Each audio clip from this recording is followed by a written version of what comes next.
What up, chat? What up, chat? Yo, bro, Licious, man. Thank you for the prime sub, baby. 6 months, 5 months in a row. What up, King? Hope you're doing well. I'm doing good, man. Thanks for asking, baby. Thank you so much for the prime sub once again. How we doing, chat? Welcome, boys. Etheria Restart gonna be released today. No, we have this, but it's coming out in 63 minutes. This is our first live stream. Yes, sir. This is the HSR killer, boys. This is gonna be the HSR killer.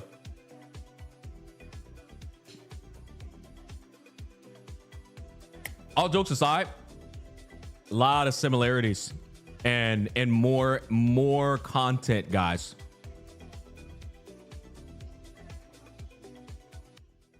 Let me turn that down about like right there, maybe. Yeah, no, guys, seriously, they've got a lot of similarities, but with more content to do. So I'm really looking forward to it, and I have already thrown my hat in there to commit to it for the next 3 months. Let me go ahead and do this real quick. I can hear that. Yeah, I am. I'm gonna be on I believe a 3-month commitment with these guys, chat. So I'm gonna be covering it for the next 90 days. Sounds right up my alley. Guys, see what's up? Yeah, well, listen, man, this is the perfect game for my channel to replace HSR, right? While I'm covering Wuthering Waves and all these other games. Get another game up in there to replace HSR, and we'll be locked and loaded. This is the perfect game, honestly, to replace HSR for me. It's the perfect game. So, but the thing is, chat, I'm going in relatively blind outside of the shit I already know. Yeah, outside of the shit I already know, I'm going in relatively blind. So I look forward to seeing what they've been cooking up. Hello, Smacklemore. What kind of name? I ain't never been called Smacklemore. That's certainly one way to call it. Smacklemore. What the hell, dude? That's funny. Let's see here. All right, looking good there. Yo, Lord Nickin, man, thank you for the $2, baby. I appreciate that, dude. Congratulations on 100K subs. I appreciate it. You know, it's weird how many people are trickling in. Even though I posted that video a couple of days ago, people keep trickling in and congratulating me, which, by the way, very thankful. Thank you, guys. I appreciate that, man. I was actually looking forward to this game. Is there a release date set? Well, that's what the live stream is going to answer for you, yeah? You know? The live stream's starting in 1 hour, man. I'm pretty sure they'll be answering that. Do you know if it's coming to console or not? Once again, brother, guys, y'all are asking me questions, and I'm here just like y'all, looking forward to what they have to present, man. Okay, I don't know, dude. So we'll see what happens. But by the way, guys, this stream is sponsored by Etheria Restart. So huge shout out to Etheria Restart for sponsoring me and enabling me to bring it to you guys' awareness. I'll be completely real though. This was a game that I was already sniping to replace HSR on my channel. So I would have streamed this live stream regardless, boys. I'll be honest. What's the agenda for today? Okay, that's an excellent question. So today, chat, first of all, before I answer that, let me see if I'm not missing any other questions. Have you given the 100-line Last Defense Academy a try yet? Absolutely not. Right now, it's nothing but Clare Obscure Expedition. Once we finish that, we'll look further on what we're going to play next. But Clare Obscure has my undivided attention right now. Anyone tell you Girls Frontline 2 is giving out 2 more free skins? No, that's insane. What's the agenda for today? I'll come back to that question. Did you play in the last beta? No, I never played in the beta, but I'll be playing in the beta that's upcoming, which that's literally, if you think about it, that's literally right here. Final test May 8th through May 19th. You see that, chat? Final test May 8th through May 19th. So that test is coming up. I'm not missing out on that one, that's for sure. Yeah, I think I'm actually, if I'm being honest, I think I'm probably going to be getting a code here to play a bit earlier.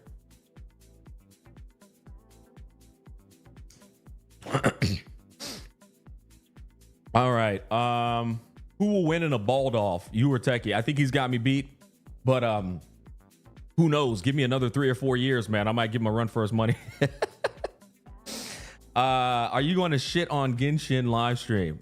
When is the last time you guys seen me talk about a Genshin live stream? Like dead ass. Let's be realistic here. I don't even talk about Genshin Impact, guys, unless it's like a quick little meme, you know? Let me charge my mic.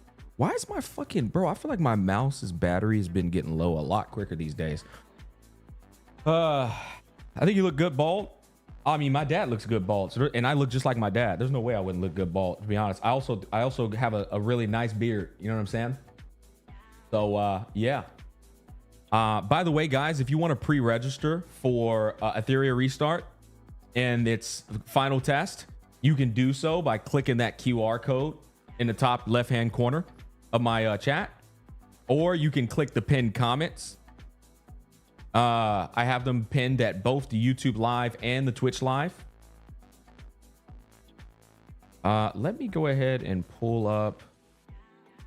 There we go. There's my live stream. Okay. Wait, is this the new Gacha game, Smack? Yeah, it's the new. I'm serious. It is quite literally gonna. It's like it's gonna be the HSR 2.0, man. Bro, it's already 2025. I know. Tell me about it, man. It's been 300 years since we saw a Genshin video from Smack. It's been a long time, dude. Dead ass. How long? You know what? I'm gonna look that up. When's the last time I made it? I think it was probably their anniversary, maybe. I don't know. Hold on. When's the last time I talked about Genshin Impact, bro? I am actually genuinely curious myself. Let's see here. Genshin Impact. No way it was 2 years ago. It was definitely longer than that. Oh, I think this is the last time. 1 year ago, the Genshin Impact devs really said, here's 3 wishes for 3 years. 75,000 views. I think that was the last time. Wait, you know what? I think I did a trailer on Mavuika. I think I did a, nah, hell nah. I definitely did something more recent. I did a trailer react on Mavuika because the shit was 10 minutes long and I was actually intrigued. I was like, why is this trailer 10 minutes long, man? Hold up, chat. Hold up. I got to see this. Yeah, wait, nope, that's not it.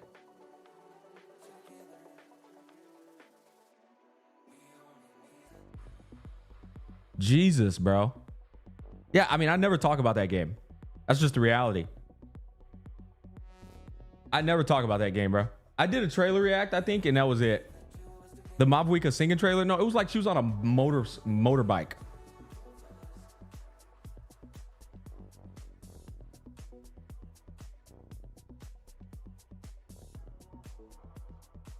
Don't care about that. There we go. We can do that one. Which, yo, Lord Nicken with another 5.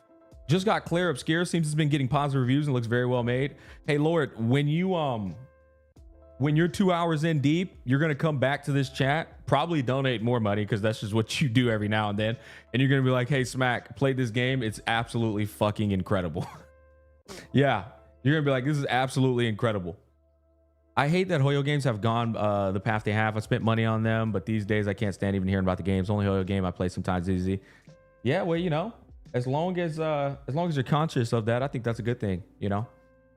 What are your thoughts on Clair Expedition 33 so far, Smack? It gives me Legend of Dragoon vibes from way back in the day, if you've ever played that. Yeah, we were talking about that yesterday, Z-Rex. It's Legends of Dragoon, 1 billion%, mixed in with Lost Odyssey, I would say. And it's transcended what they brought us, which was honestly legendary content. I think it's coming from a guy who really knows their turn-based shit, I think it might be the greatest turn-based game of all time. I think it's in the hat for it, for sure. Yeah, it's that good, man. No weaknesses, to be honest. There's no weaknesses. There's no weakness in music. There's no weakness in combat. There's no weakness in story. There's no weakness in dialogue. It's just well-rounded. There's no weakness. You haven't played Baldur's Gate 3? Well, I said it's in the hat for it. I said it's in the hat for it, and I said it's might. I choose my words carefully all the time. So let's simmer down there. Let's relax.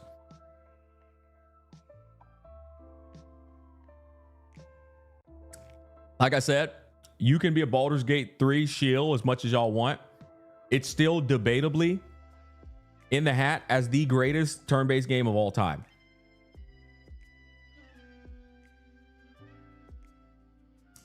You're gonna lose your shit when you start playing Baldur's Gate 3. The game is crazy good. It's always been on my radar, obviously. It's been a game I've wanted to play for a while, but I mean, you guys know I'm just always so fucking busy, man. Most sane streamer in the gacha space. As someone who barely played turn-based games, I can't believe how good it is. Dude, it's incredible, man. I'm playing it right now. Mods are crazy good. Oh, now I remember. Somebody asked me what was on the agenda today. Chat. The agenda today is to watch this Etheria live stream. Unfortunately, as soon as I'm done watching the Etheria live stream, I have to get another sponsor, upload it. I'm just going to throw this integrated inside of a Wuthering Waves video. Remember we did our survey for Wuthering Waves? I haven't uploaded that yet. So I'm going to throw this integration inside of the Wuthering Waves survey video and upload that. Sponsor will be done. And then we're going to come back and stream for a second stream today. And we're locked in on some Clare Obscure once again.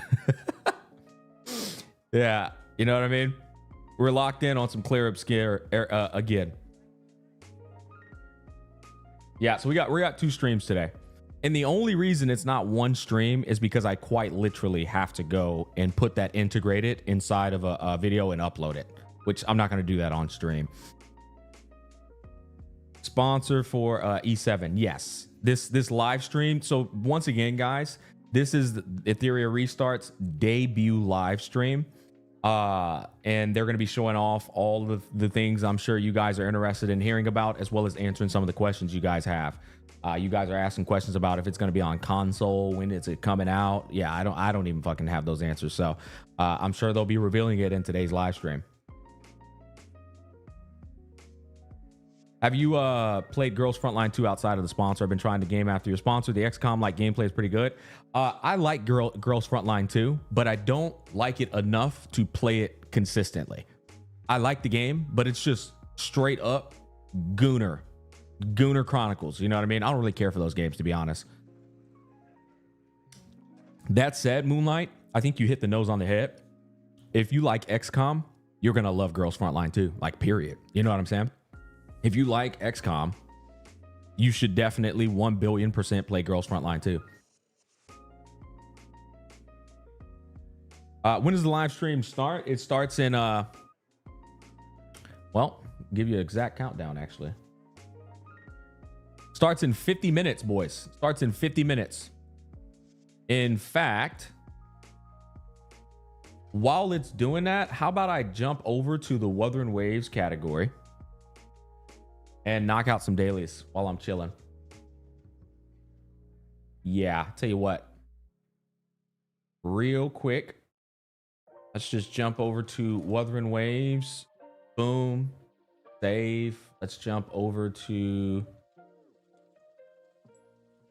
Wuthering Waves. Excellent. Boom. All right, boys. Let's get y'all back over to y'all's side. Boop. There you go. Let's go back over here. Okay.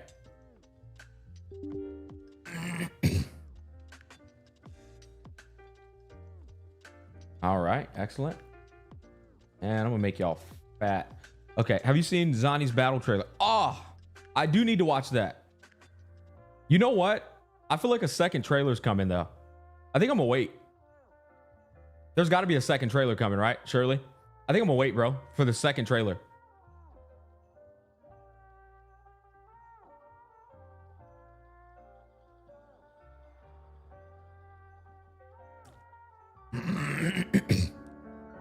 How's Black Beacon going?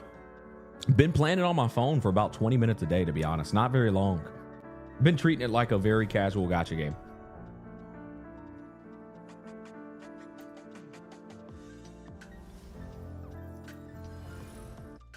Fucking hell, bro. There we go. Okay, excellent. Okay. I know you're not playing HSR anymore, but I gotta say the Anaxa trailer looks fire as fuck. Well, I would hope so.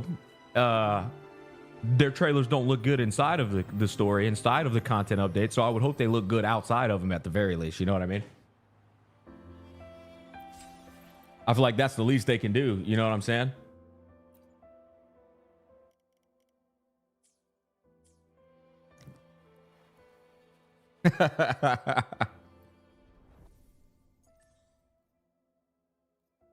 April 26th. Okay, so that's tomorrow.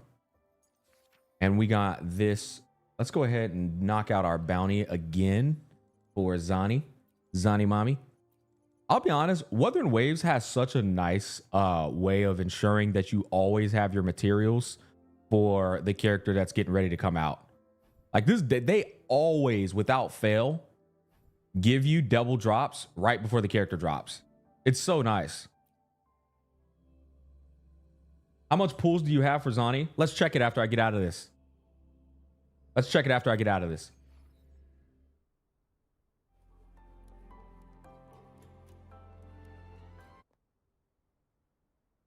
I don't feel like I'm like lagging. We okay? Oh shit, let me fucking close out Photoshop. Jesus. Photoshop was probably eating my shit up right there, chat. Okay, there we go.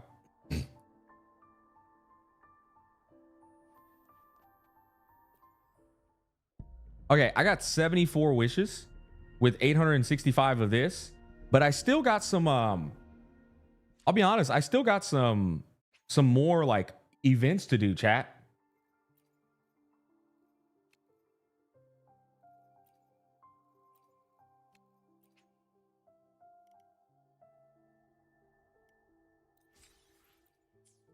Let's see here. We got 79, which honestly, that's not a lot, chat.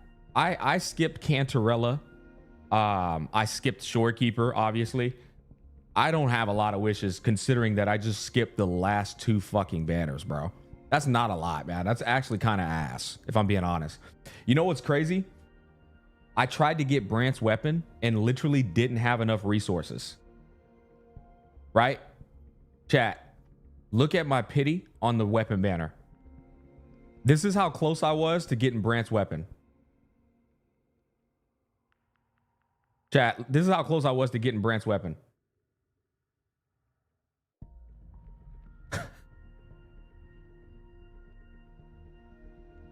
That's fucking insane, right? That's actually insane. That's 65. What is that? That's okay, hold on. So we got 50, 55, 60, 65, 66. 66 fucking pity, chat. The last character I pulled for was Brant and his weapon. I'm chilling on 140 plus pulls right now. Do you did you have the 90-day login and a battle pass purchase by any chance, Bright, or you've been free to play the whole time?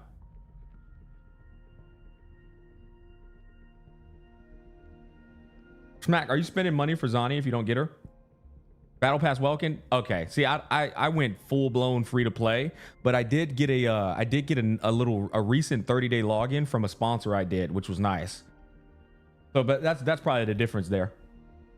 The battle pass ain't that big of a difference though. Also, you know what? I also don't play this fucking game. Like I don't do. Oh, that's actually a big point. I don't do this shit at all. There's I don't do every single event under the sun. I also don't do that one garbage ass event that I hate. I don't do this shit ever. I never do this shit. I never do this shit, like ever. This shit is ass. I refuse to do it. Yeah, so this is one whole wish, isn't it? Yeah, I never ever do this. I refuse, bro. Shit is garbage, bro. I'm never doing it. So yeah, I guess I probably have a lot more if I like did every single event and every story quest and shit. I don't though. There's 30 plus pulls next patch, so you go for Zani and Sick. Oh, for sure, dude. I am 1 pull away from getting the signature weapon for Zani, or maybe 10 pulls away, right? Which they're giving me the 10 pull on tomorrow. We're all getting a 10 pull for the weapon banner tomorrow. So my Zani weapon guaranteed, and my Zani, well, boys, let's just face it. Y'all know I don't lose 50-50s. You know what I'm saying? It is what it is. And even if I lost it, I still got enough to secure. Let's see. Oh, I got no pity though. Oof. Only got 9 pity. I only got 9. No, I got 8 pity. I got 8 pity. Don't jinx it, bro. Chat, y'all know my luck is pog. Y'all know my luck is like so cracked, bro. I'm gonna get her in the first 10 pull. We all know this. And then chat's gonna get all like in their feelings about it, and they're gonna be like, "Fuck you, Smack, piece of shit, Smack." You know, it is what it is, bro.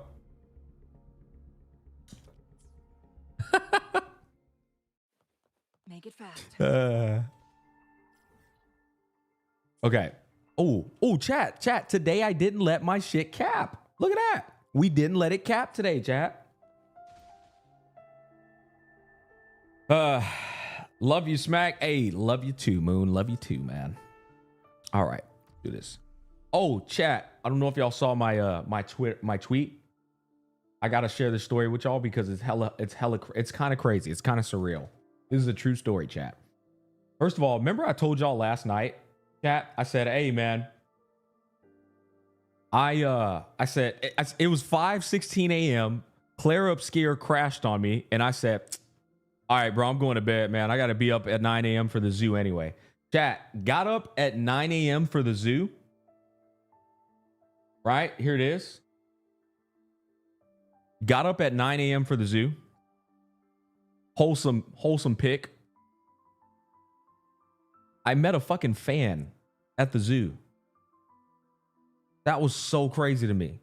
Like, what are the odds of a gacha content creator meeting a fan at a zoo? Think about that, chat. I'm not even kidding. And the guy, the conversation happened so quick. I was like, wait, was that an Australian or was that a British guy? Fuck, I couldn't tell. But he had a hat on, like bro looked like a crocodile hunter for a little bit. Absolute sweetheart. Bro was so polite. He just literally, like, as I was passing by, he was just like, hey. He's like, hey mate, I watch your content on YouTube. He's like, yeah, mate. I love your content. He said, I watch the HSR content. I was like, damn. I was like kind of taken aback by it. I was like, that's what's up, man. I appreciate that. And I thought to myself, chat, I was like, I should offer him a picture. Nah, I ain't that important. And I just walked away, bro. And he walked away. And it looked like he wanted to say more. But he also, I could see he like saw me with my family. Like, you could read off somebody. He was respecting that I was with my family. You know what I mean? Which I really admired that too. I was like, damn. But you know what caught me off guard the most, chat? How normal he was. It wasn't like me and my girl was talking about. I was like, babe, you wouldn't expect that to be a Honkai Star Rail fan. You know, like, you wouldn't have thought that was a Honkai Star Rail fan. You know what I mean? Oh man, dude, he was the most sane HSR player, bro. It was crazy. Like, bro was at the zoo, man. That's how you made it, homie. What the fuck? That's crazy. I know, it was crazy. It was, because Bright, listen, I expect to meet fans at, like, in Japan at the fucking gaming convention. I expect to meet fans if I go to TwitchCon. I don't expect to meet a fan at the fucking zoo arbitrarily. All right, we just decided, oh, we're gonna go to the zoo tomorrow, and a fan was there. I was like, damn, my content fucking expands farther than I thought. Holy shit, that's crazy. Yeah, no, I agree. It was surreal, man. Hold up, chat. I'm gonna turn this light on over here.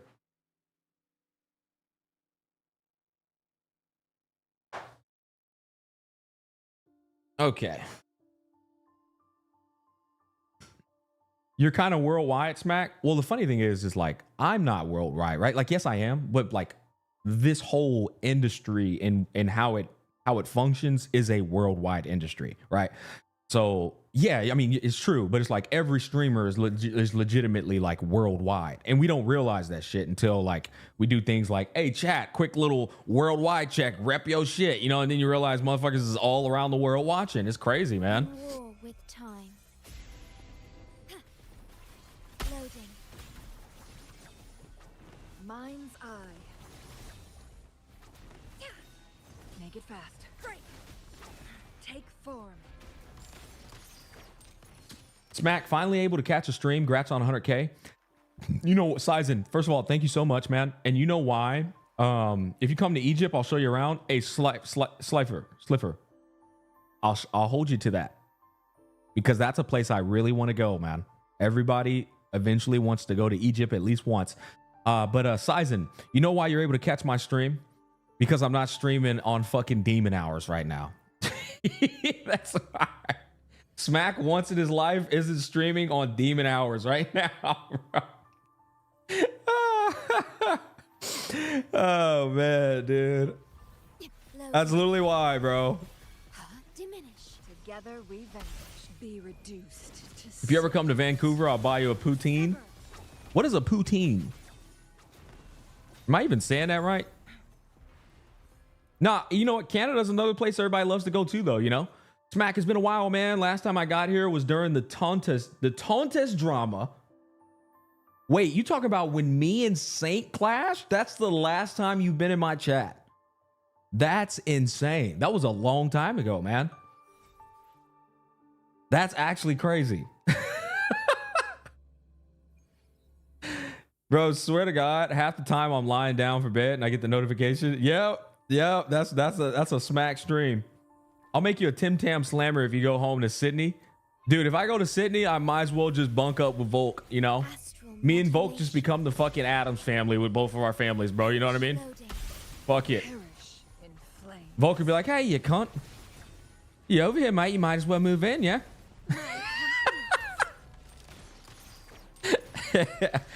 Oh, man. All right, let me go ahead and confirm that. Lord Nicken with the $2 again. 2 a.m. Just saying. Ooh. Ooh. Next, come to Malaysia. Holy fuck, man. Brother, y'all trying to treat me. Y'all trying to make me turn into ISO speed.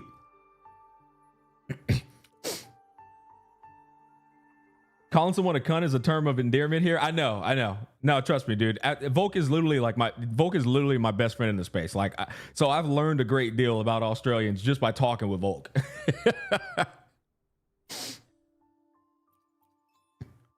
All right, let's do. Wait, what the fuck? Oh, I didn't spend all my stamina. Okay, let's just do another one right here, right, chat? Wait, chat. You know what? I should probably go and do the tacit field, actually. Okay, hold up, boys. Just so you know, hold up before I read chat. We've got 35 minutes until the Etheria restart debut live stream, boys. All right. Holy, what the?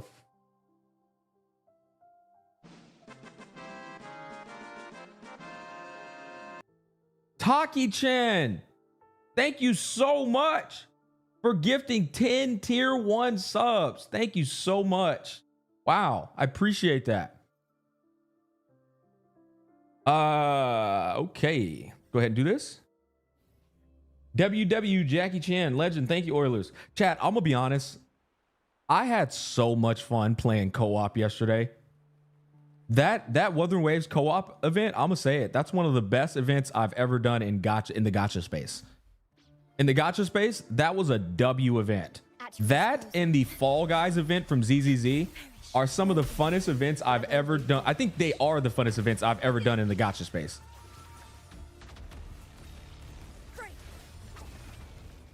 Beckon the divine flames. Triumph. Man, maybe I should, you know what?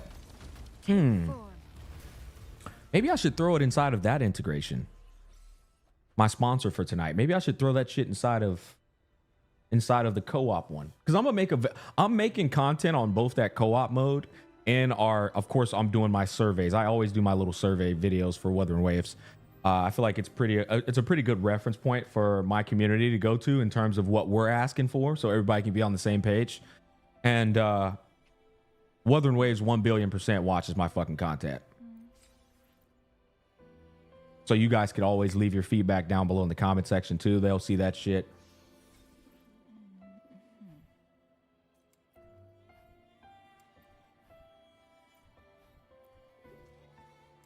Go ahead and do that.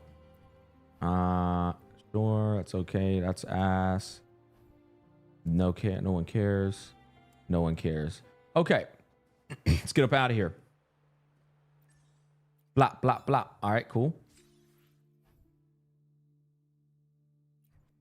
Ass cheeks, bro. Do you have Peeb? No, I don't. Imagine they're in the office. Guys, new Gacha Smack, assemble. So I don't think it's like that. I think they have a team that's based over here in the Western Hemisphere that watches all the bigger content creators' content. And then they read comments. Dude, I'll be honest with you. The marketing teams for these gacha games, oh, bro, they're all over the comment sections. Do not let them convince you otherwise. They read Twitter. They read the comment section. They read all that shit. They watch content. They be sniffing assholes, bro. Trust me.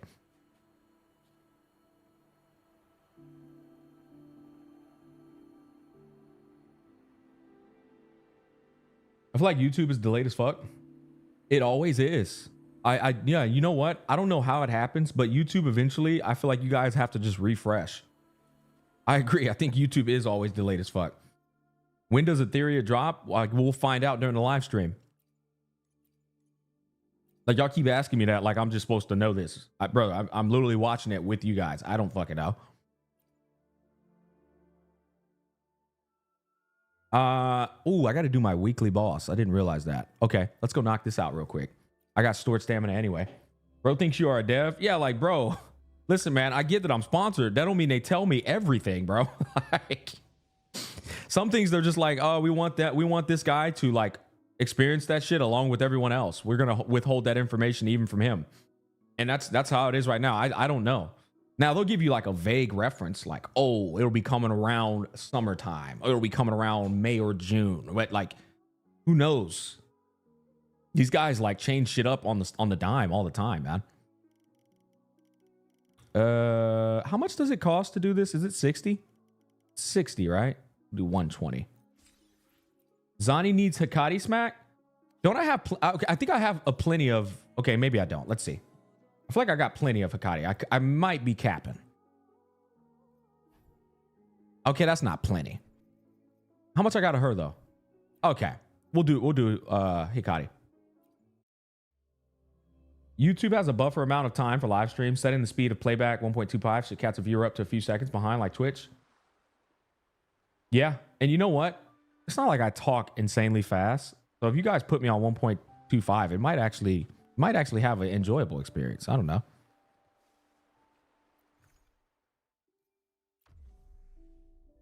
How many do you need to max? I don't know. I just usually try to have like 18.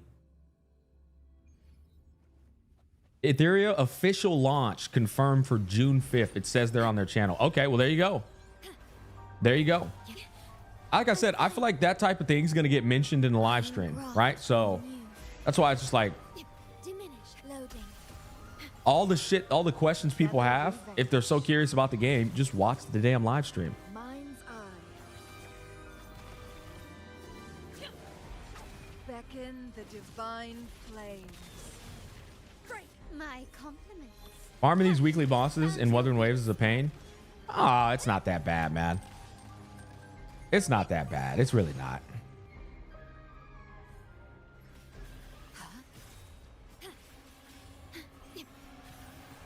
Loading.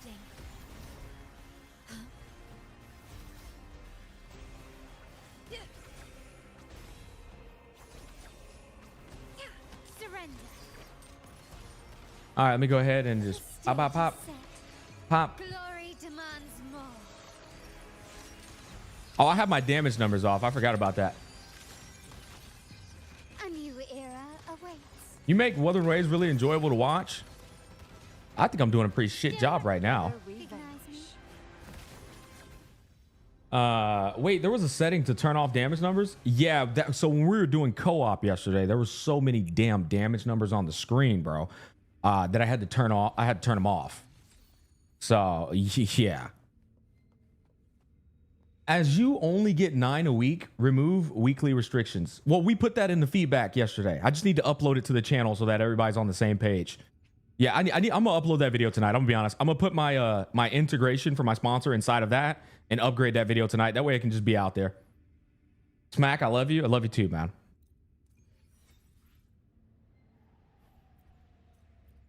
Would be nice if open beta lasts until release. It's not a big deal if it doesn't, yeah? Iron graft, you Bro, Salsa made numbers. He thought he was doing dot. loading. Together we vanquish. That's pretty funny. How many of you guys are actually interested in the Etheria restart, though? Dead ass. Just being honest. Be honest with me. My compliments. I am. Will you Yeah. I'll be honest, chat. I feel like, I feel like, favors me. hold up. My bad. Quickly and swiftly. Boom. Boom. Boom. Hold up, chat. Had to make sure I got this hit out. I feel like the game might transcend it. I do. Because it's just got all the elements Together we vanquish. that build off of HSR's foundation. Incinerate. And so as long as it's offering the elements we want on top of that foundation, I think a lot of people might like it. After Clare Obscure, hey bro, hey, listen, man. Listen, boys. Clare Obscure is in a different fucking realm. Okay, boys? It's in a different realm. That game is one of a kind, bro. Okay, it's one of a kind. Yo, Corvin, thank you for the subscription. Yeah, you know what, chat? You know what's crazy? Straight up, chat. I'm gonna be honest, bro. I think Claire, I think it impacted turn-based so fucking hard. I would not be surprised if you immediately start seeing gacha. Here's the one thing you know about gacha games, bro. They be copying the fuck out games, bro. You know you're gonna see a gacha game pop up with them parries and counters on the defensive side of things. You know it's gonna happen. We all know, bro. You know it's only a matter of time. It's only a matter of time, bro. That game is making waves that are so large. Dude, the whole industry is watching that game in real time. It's not turn-based anymore. It'll probably take 1 to 2 years. Yeah. Yeah, I agree. I agree. Global passive that lets you parry. Holy shit, dude. Okay, we got one more we can do. Let's do one more. Yo, MC, man, thank you for the freaking 5, baby. I appreciate that. Hold up. I actually caught wind of Etheria because of the Volk ended up on the tourney he casted. It was super interesting. Also, you peep Zani Combat Showcase. No, I'm waiting for the second trailer. We'll watch Zani, both trailers, when we know a second trailer's coming. Fuck, with Zani, probably a third trailer's coming. You know what I mean? Loading. Together we vanquish. Found your weak Beckon the divine flame. Accept my compliment. The stage is set. Victory favors me. Dead ass, they're going to introduce a character that can parry. Quickly and swiftly. Hey, watch out. Masterpiece complete. Watch out. Improvise. Watch out. Still. Yeah, we're probably getting a Resonator Showcase too. Recognize me? Loading. Crosscut. Sever. There's just no way, chat. That girl is way too impactful to not like be doing any of that. We're 1 billion% getting another trailer. Save you. Okay, there we go. Jennifer English is awesome. No, she really is, chat. I'm gonna be honest. Like, I don't really glaze VAs, but in every craft, there's somebody who's just so good at what they do that you can't help but like admire it, right? That woman is she's a master at her craft, bro. I'm gonna just keep it a stack. She is. That woman is a master at her craft, no doubt about it.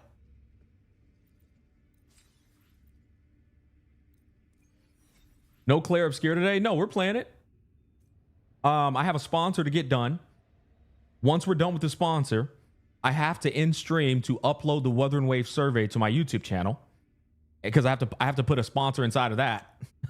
Boys, we've been banking. I ain't gonna cap. All right, we've been making some bank. And then I'm going live again a second time tonight for Clare Obscure.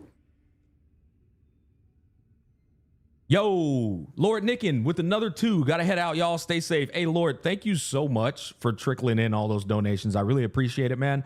And I genuinely hope you enjoy Clare Obscure, which I know you will. I know for a fact you will enjoy the shit out of that game. But thanks again, brother. Take care. Peace, love, and happiness. Any other gotchas you're excited for in May? Gotcha Smack.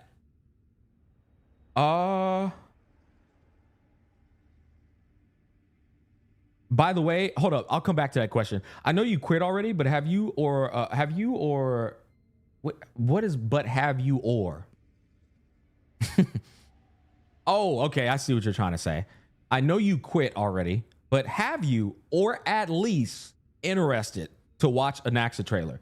So Coffee, me watching a trailer that gasses up a character that looks cool to get people to pull on the character. That's me promoting a game I don't believe in anymore. That's me promoting a product I don't believe in anymore. So why would I give any of their content any more recognition when I don't like the direction that the game is going? Right? It just doesn't make sense. It makes zero sense. That's why I said I'm done covering Hoyo games, because I don't agree with how they do their business model. Their business model is ass. So I'm not covering their shit ever, you know? They got to pay me now. If they want me to cover anything, they have to pay. And here's the thing. They're not going to pay me. You know why? Because I'm going to charge the fuck out of them. They're going to have to pay more than what everyone else pays. Chat, I got invited to a fucking booth for Genshin Impact. Travel paid for and everything not too long ago. And pay on top of that. And I turned that shit down because I just didn't care. I'm like, nope. I'm good, Chief. I'm good. Speaking of which, wait, what time? We got 22 minutes into the live stream. Speaking of which, chat, I got invited to LA for this just hit my DMs actually. I got invited to LA for fucking Reverse 1999. Thing is, I don't have any interest in taking that trip. I don't have any interest in taking that trip though, chat. I'm gonna be honest.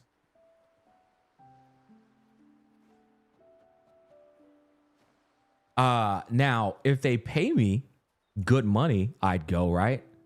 But I'm gonna be honest, bro, they're trying to pay some booty cheek, bro. And I'm just like, you know what? You know what's funny too though, chat? I wish R1999 all the love. But I'm just like, nah, bro. Y'all, if y'all want good old Smack to attend LA, y'all gonna have to come off that bag a little bit. Chat, I'm gonna keep it a stack. You know what? I can't do that. Nah, I can't. That goes against business code. Chat, I'll be honest though, that pay wasn't it, bro. That pay wasn't it. The pay was so low that if I go back to my offer, they just gonna be like, yeah, all right, man. Well, we tried to get Smack over here, but unfortunately, he's out of the budget. You know what's funny though? You know what's cool? R1999 is my very first sponsor in the gacha space. I'll never forget. They're my very, very, very first game sponsor. Yeah, I have a special place in my heart for that team. And I got that sponsor on my own too. That was before my agency.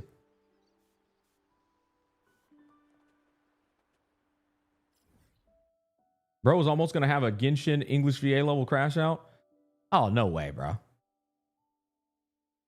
Well, here's the thing though, chat. If I wanted to, I don't think I can disclose that, no problem. I ain't signed no contract. They offered me something, no contract has been signed or anything, right? I can easily go. This is how much it was. It's a moral and principle thing, right? Yeah, you know, it's just the unspoken rule. You don't fucking disclose that business At least not out to the public, right? But amongst my peers, I have no problem doing that because I want to make sure that they understand their own worth. But yeah, I could easily say this is how much. But I respect Reverse 1999. I respect the team. They took good care of me back when I was on the up. And yeah, I have no reason to do them like that. Just politely say, yeah, no, sorry, man, that rate's just not it.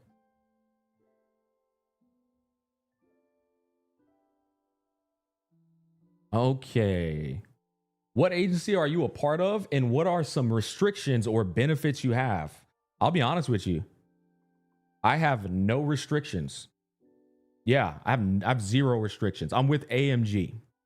My agency is called AMG, Aftershock Media Group. It's the same agency that Vulcan is in too. I have no restrictions. Dead ass. I have no. I shit you not. My agency, they only help me out. And that's the God's honest truth. They only help me out. They pay me monthly? No. But this is the thing. Because I'm somebody who has done a great job in this space with my content coverage, my branding, and I guess who I am, period. The deals always trickle in for me, right? Like I get offers every single month. I decline offers. I get so damn busy, actually. I decline a lot of offers, chat. And that's the God's honest truth. So yeah, their job is to supplement my content creation on the business side when I'm getting offers from agencies as well. From developers as well as other agencies. And then of course their connections themselves. They're an agency that has business connections with a number of people in this genre, right? So then they go and use their connections to bring me more deals as well. And that's how it works.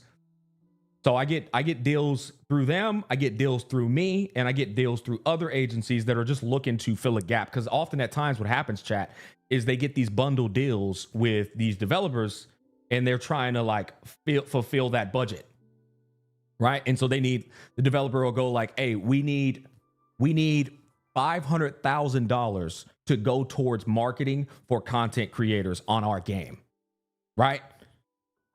The middleman's job is to disperse that 500,000 amongst all the prominent creators in the space. And so they go and find all the clout induced creators, the smaller ones, the bigger ones, and they're trying to make that budget not only be met, secured, and obviously for reasonable pricing. That's pretty much how that works. I can imagine the amount of bogus jobs that get flung your way is crazy. I'm glad your agency seems really good. I like my agency a lot. I do. Yeah, they're great. They're solid people, man. Like the complaints I have about my agency are just complaints of like just dealing with the fucking the developer. That's usually often at times but for a case in point, Etheria Restart, they've been fucking awesome. They've been great. But every once in a while, you get that one fucking client that's just like, bro's just nitpicky for no goddamn reason, bro. It's just like, oh my God, dude. No one gives a flying fuck about that revision you want. No one cares about this revision you want, bro. Literally no one. Smack, have you tried Limbus Company? No, I haven't. I do plan to because so many people have been talking about it. We got to get at least 10,000. That's right, brother. We got to get at least 10,000. Has anyone played Bleach Brave Souls? Anyways, I do plan to try Limbus Company. I do. But, there's just so much, man. Guys, let's face it. Too many games come out, right? My boy Bright was just in here talking about how I haven't played Baldur's Gate 3 yet, right? Like, it's just shit like that. I'm like, man. Chat, I'm going to be honest. Battle Pass free-to-play is real shitty in Wuthering Waves, bro. Like, dog, how am I level 42 still getting purple fucking materials? Bro, I'm level 42 and you're giving me a purple material. That's crazy, bro. Pay to win is kind of ass. I know. No, you know what? I did say free to play, didn't I? Yeah, the whole battle pass is just ass. Dude, chat. Once again, Tribe 9 shield moment. You play Tribe 9? Nigga, you get 3 skins inside of the battle pass plus all this shit. and a chance to get Chrome on top of that. Bro, the Tribe 9 Battle Pass is fucking insane. It is peak. I don't say that lightly. The Tribe 9 Battle Pass is literally peak. You get so much bang for your buck, man. It's wild, dude. Girls from Light 2 is given 2 new skins next patch. Okay, but is that like in the Battle Pass? Wait, you're saying they're giving that just for free? Holy based. What's the price on T9 Battle Pass? Eggy, I'll be honest, I think it's cheap. I think it's like $8. I think it's even cheaper. I think it's like $8. I could be wrong. If somebody fact check me on that, but I think it's like fucking $8 or something. It's actually insane, bro. I swear. It's actually wild, dude. Did you try Snowbreak? Holy fuck, I just realized I never responded back to a sponsor. They just offered to sponsor me next month. I never responded. I need to respond to that, chat. Holy shit, you just reminded me that. Yeah, dude, I shit you not. Snowbreak literally just offered me a sponsor. And I haven't responded. Wait, use 120 wave plates in total? Defeat 1 overclock. Okay, let's go do that. Zani should probably Phallus. Who is Zani gonna be fucking? Is there a new Echo coming for Zani? Chat. Sentry. Oh, Sentry. Sentry. That's right. Fucking Sentry.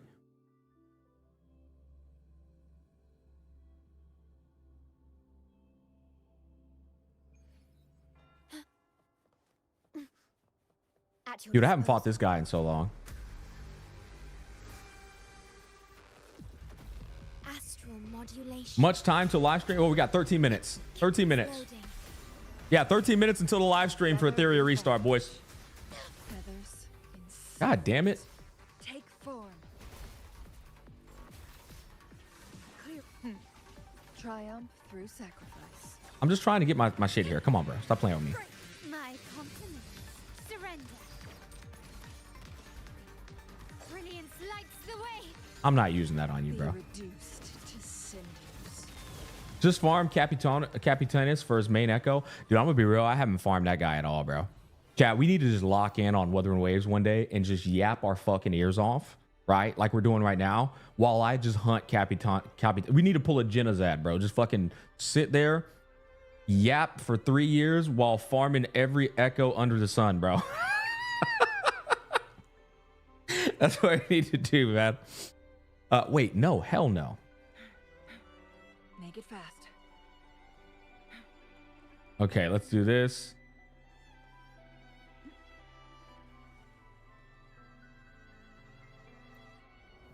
And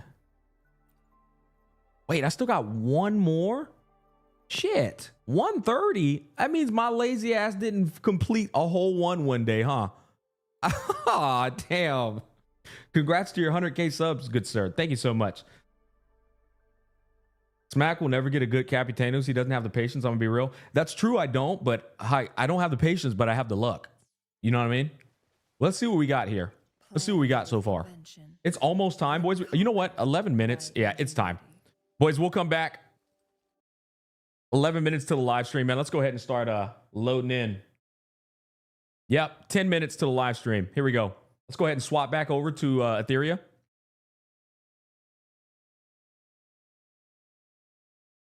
Alrighty. Bloop, bloop, bloop. Boom. Boom. Excellent. Let's come over here. Swap over to the category. Boom. Etheria restart. Yep. Easy money. Excellent. Okay, we're all set up there. I think we're good. Yep. Looking good. Wait, why the fuck did I just put this over here? I'm bugging. Okay, we got 9 minutes, boys, until the live stream. Why are we tuning into this game?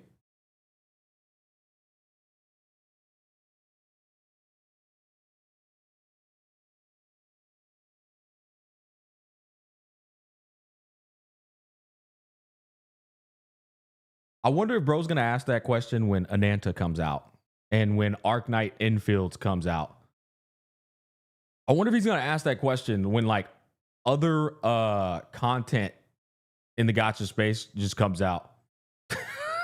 Like, bro, what?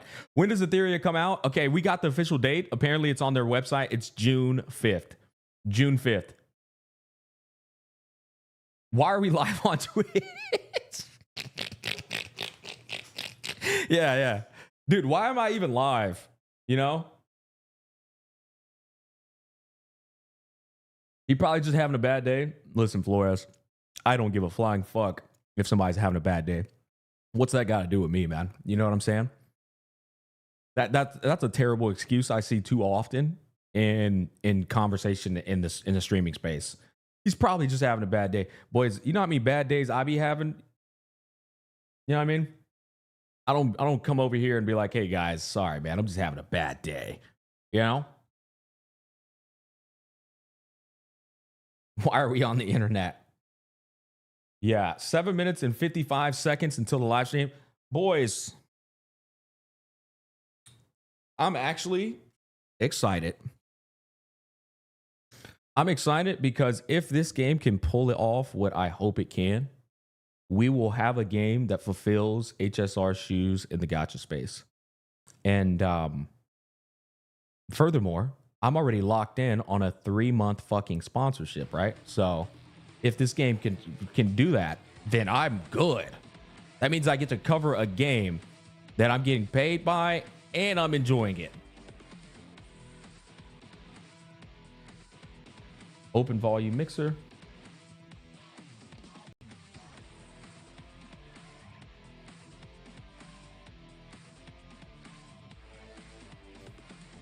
Okay. Is this turn-based? There's a lot of similarities. You'll see. You'll find out. We'll be pointing them out. We'll be pointing them out, boys.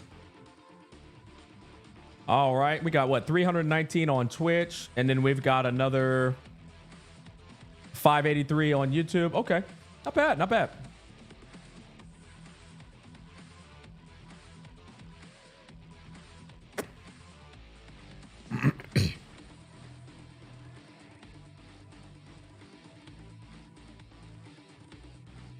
Okay, I'll be honest, don't really care for that music right now. Put some chill shit on while we're waiting, boys, eh? Blop, blop, blop, blop, blop. There it is. Okay, that's a little too chill, bro. How about we just... There we go. We'll go back to this. This is the one we always do when we're chilling. Okay, cool beans. What's smacking? What's goody? Hey, now that guy... Whoa. Now that guy looks cool. Holy... Melanin 2. Let's go. Melanin 2. Let's go. Oh my, hold on, bro. I'm about to start recording right now. Huge shout out to Etheria Restart for sponsoring this video. Hold up, boys. We gotta turn this shit off. Fuck this. Fuck this music. Hold up. Hey, shut up. Nobody wants to hear that. Turn that music back on. In fact, we can just mute that. Okay. Yeah. You know what? I can just intro right here. Ladies and gentlemen, welcome back to another video by yours truly. I want to give a huge shout out to the Etheria Restart team for sponsoring this video and enabling me to bring it to your awareness. We're getting ready to tune into the live stream here. Debut live stream where they're going to be revealing a lot of details and questions that I'm sure you're probably wondering about. And so we're going to try and get in and get all the information we can. And hopefully we like what we see, boys. But at the end of the day, comment down below and let me know your thoughts at the end of the stream. And without further ado, let's get straight into it. Man, chat, I'm going to be honest. That dude was my favorite character. 1,000,000,000%. That guy was my favorite character.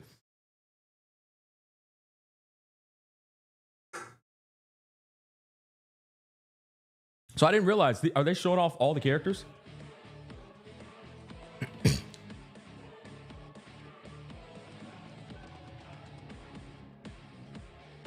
Now, if you're on YouTube, come on Twitch. We can. What are y'all trying to do?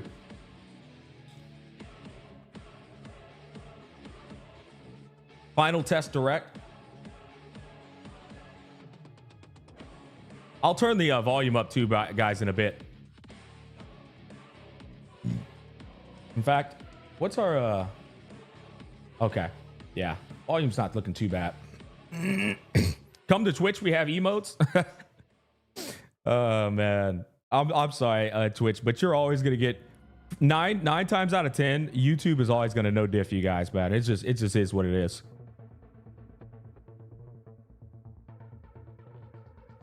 Smack, how long you been gacha in? Since the beginning of Genshin Impact.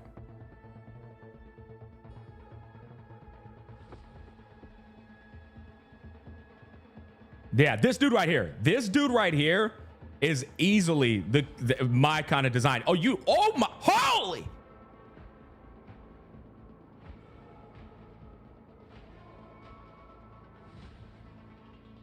She got a chakram blade? Brother, them things had a life of their own. She looks cool. She looks cool. Bit generic for my taste. Bit generic for my taste.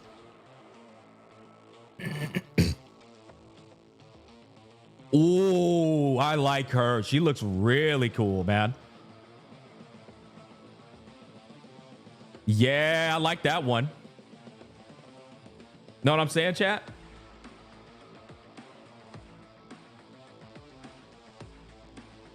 A bit generic for my taste.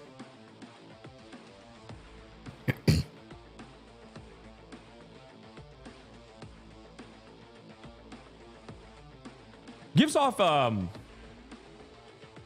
I say this, I feel like I say this with every gacha game that comes out. I'm always gonna say, like, they kind of remind me of PSO with some of the elements. Can live stream quality be any better? You know what? Oh, why is it on 720p? What the hell? There you go. Hey, good point out, man. Good point out.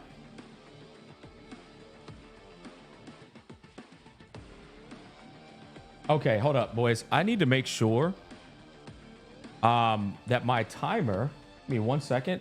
My timer's working. Let's see here. Okay, that looks good. Let's go into, give me 1 quick second. Timers, Etheria restart, boom. Etheria restart, enter keyword. What the hell happened here? Why'd they just troll me? Hold on, chat. Etheria restart, enter category. That's in there. Save. Yep. Okay. Should be getting that.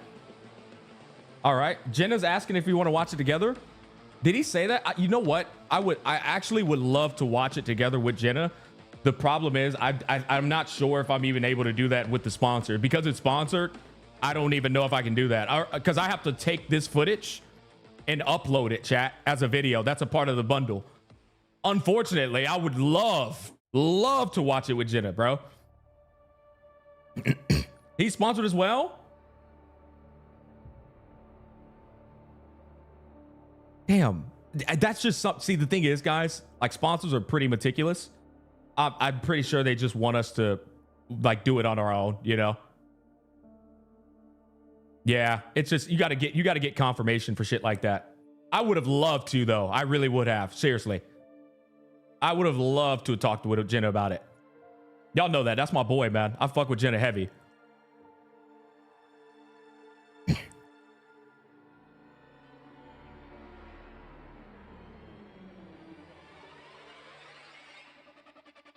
All right, boys, here we go. Here we go. 10, 9, 8, 7, 6. Let's turn the volume up. 5, 4, 3, 2, 1. Let's get it. They better not negative edge me, bro. They better not negative edge me. Hello, hyperlinkers. Welcome to the Etheria final test. Holy drive. Westerners. I'm your host, Mary. Hi, everyone. I'm Michael. Today, we're giving you the inside scoop on the upcoming official launch of Etheria. Michael and I will walk you through all the exciting features this version has to offer. Michael wants to give everyone a quick overview of what Etheria Holy is all English! Absolutely. Etheria is an urban. Hey, bro got a fade! RPG with a turn-based combat system. Bro got really the fade, out. chat! We've taken classic turn-based gameplay and mixed it with deep strategic elements and open exploration, creating something that feels fresh and exciting. Wait, you The can assassinate flexibility in people? Battles is incredible. You can create so many different team combinations based on each Animus's unique abilities. Also, you can control the action in real time, commanding the moves exactly when you want them. When you pull off those perfect skill synergies to defeat a tough opponent, that feeling is amazing. That sounds amazing. Plus, it's fully cross-platform on PC, iOS, and Android. There you go. There's so your answer. You can play whenever and wherever you PC, want. iOS, and Android. We've got a lot to cover today about what makes Etheria special. But first, let's check out the preview video. Let's check it out. 世界を滅ぼす最悪を避けるため、神はほぼすべての力を尽くし、自分の身を最悪から守る神の国を作った。俺には力が必要だ。Chat, how's the audio? Is it okay? You guys okay with the audio? それだけのことだ。まさか最高レベルの緊急車両が発生してるなんて。まずいな。数が多すぎる。近づかないで。傑作の誕生を見届ける。またとない機会だ。お前、運がいいな。彼は少しずつ思い出している。お前らを粛清してやる。決められるからな。炎は全ての罪を燃やし尽くす。裁きを受けるがいい。私ならできるはず。さらにパーフェクトに。そのステマを省く。こいつはイカれてる。Hey, what are those little guys? 思い通りにはさせない。貴様らの時間をいただくとしようか。外からの支援は頼れない。We got like little Max. 私を楽しませなさい。お前たちには重要な役割を与える。 I'm seeing a lot more characters than I thought I would. I mean, dude, that had to have been at least been like 20 characters, huh? That looked like it was about 20 characters. Catch it? The PV just released the official release date. June 5th. That's right. Pre-registration for the official launch is now open on all major app stores. Click the link, boys. You can also pin head comment. to the Etheria website to pre-register. Pin comment at the top of both chats. The best part? Pre-register now and you'll get exclusive rewards. For hyperlinkers in regions where this test isn't available yet, don't worry. We're working hard to bring the release to your areas too. There it is. Stay tuned for updates. To ensure everyone has the best experience at launch, we're running a paid test on May 8th. This test will May include 8th. payment features with a special bonus. Any purchases made during the test will come with multiple rebates at the official launch. Check our They social doing channels rebates for on all the purchases? rebate That's details. Now that we crazy. covered the test dates, let's look at what's coming up in Bro, today's doing direct. rebates is crazy. Mary and I will introduce what Etheria is all about. We'll show you all the exciting content coming at launch. Plus, we'll reveal brand new gameplay features that haven't appeared in any previous tests. After that, we have a Okay, special new segment content they're lined showing up off for in the you. live stream. Our community manager, Chris, will host a hyperlink conference. He'll be joined by content creators and Etheria's game director Boys. to explore the game. Boys, and share we got a all the wild exciting Vulcan events that's supposed to planned pop for the up, official boys. launch. All right, let's dive right in. First up, Michael, what's the main storyline and background of Etheria? The story of Etheria is set in a future where humanity faces civilization collapse. Okay. To survive, people transfer their consciousness into a virtual world called Etheria, Okay. where they live alongside Animus, beings who wield the power of Anima. For a time, everyone coexisted peacefully, but then a disaster known as Genesis began to corrupt the Animus. They turned violent, putting human lives at risk. To fight back, the Union was formed. As a hyperlinker, you'll enter Etheria to cleanse the Genesis and restore balance to this fractured world. Wow, so Etheria's story takes place in a sci-fi post-apocalyptic setting. It's so unique and immersive. Absolutely. Holy script. Now, let's jump right into the game. Holy and check out scripted. the actual gameplay. When you start the game, the first thing you'll experience is the main character's home. The interface is designed to feel like a cozy living space. But outside, you'll see a bleak, snowy landscape, reminding you that the real world is still trapped in the aftermath of the apocalypse. I love the contrast of having a cozy home away from the freezing and desolate world. It creates such a comforting vibe. Same here. The main character's home isn't just cozy, it's also functional. You can use the workbench to develop and upgrade your Animus. Browse the archives. That was a lot of with characters, boys. Access. See, look at these little guys. These little guys, TV man. in front of you lets you perform hyperlink summons to bring new animus to your team. Also, you can quickly jump to any function using the shortcut bar. Most importantly, as a hyperlinker, you use the hyperlink device at home to dive into and explore the world of Etheria. Looks Okay. like the real excitement is just ahead. After all, the heart of the adventure happens in the virtual world of Etheria. That's right. In the main storyline, as a hyperlinker, you can explore sandbox-style levels in your virtual world. You know what I like though, chat? At least they took into consideration to have English speakers. I don't have to translate. I like that. Create these gorgeous game environments and characters. The main story features high-quality cinematic scenes that really pull you into the world as you explore and uncover its secrets. Those scenes are absolutely mind-blowing. I can't wait to see what kind of story will unfold. For hyperlinkers who want to focus on efficiency, you can speed up the story by holding down the fast-forward button or even skip scenes altogether. Yes, sir. While Hey, I exploring, love you can take both out skip weaker and enemies fast forward. stealth That's fast. such a nice But for thing, the bro. tough ones, you'll need You to can face skip them if you head-on. want to entirely. You can Combat fast in forward if you want to Etheria speed it uses a up, or you can turn-based keep it system regular. where Always, animus' more speed options is determines better. Who acts first? Skills don't use up resources, but they do have cooldowns. Okay. When you're up against powerful enemies, you'll really need to think about your strategy. From what you're saying, it sounds like combat in Etheria really makes you think strategically. So, Michael, what's your advice? Yeah, I've heard for the new combat is players? quite in-depth, How Jack. should they put together their team of I animus? heard it's got a bit It's of honestly deeper not intricacy as than what we're used to complicated from as it the games we sounds, played. and it's super fun. Let me break down how combat and team building work. Let's hear Early in it. the story, you'll already have access to a strong team. Okay. During the prologue, Maggie introduces you to 4 powerful animuses from the Union. Animuses. So you're set up for success right away. I think that's You'll jargon need for Bray, characters. Who boosts critical damage, Chachi, who can stun enemies and help teammates, Okay. Dorothy, who keeps everyone healed up, and SSR Animus Leon, who deals massive damage. These Okay. 4 make an awesome, well-rounded team that can handle most early challenges. 5 people out on the They're field? perfect for farming equipment dungeons and other Wow. early game content. Leon especially stands out with her incredible damage output. She'll carry you until you build more specialized teams. You'll probably see her dominating PvP matches too. Players love her. It sounds like PvP! Each animus has their own role in battle. Vulcan goes When to it my comes mind every down to time I hear finding that the phrase, right bro. combinations PvP, mate, and PvP. strategies. Michael, can you tell us about some other animus units and what makes them cool? For sure. Each animus in Etheria has been carefully designed, and when we launch on June 5th, you'll get to meet even more new characters. Let me give you a quick preview of the 5 new animus coming at launch on June 5th. 5 Real new. Mocha, the Union 5 sweet new one, animus. a I don't care about tiny her. sugar-loving girl who loves the spotlight. Don't care. Rosa, Holy! ruthless and pretty intimidating. Tsukiyomi, the top student council. That's a president big at spear. 13th District High School. Born, one of Astral Union's 3 CEOs. Hey, bro, that's Saturday, brother. That's Saturday. And Mia, who's super energetic and always looking on the bright side. Sounds like each animus brings something totally unique to the table. As a player, you'll need to think about which ones Go to level fast, up man. based on what challenges you're facing. And that's not all. There are over 50 animus waiting for you in the game. Don't worry about running out of resources early on either. You said Through Verena? various game modes, you'll be able to earn plenty of summoning resources to build your dream team.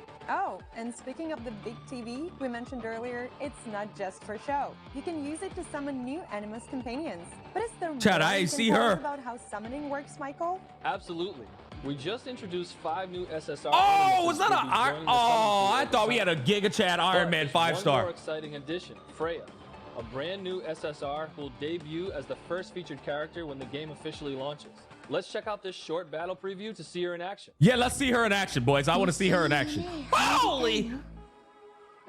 言っておくけど夢の中って危険なのよ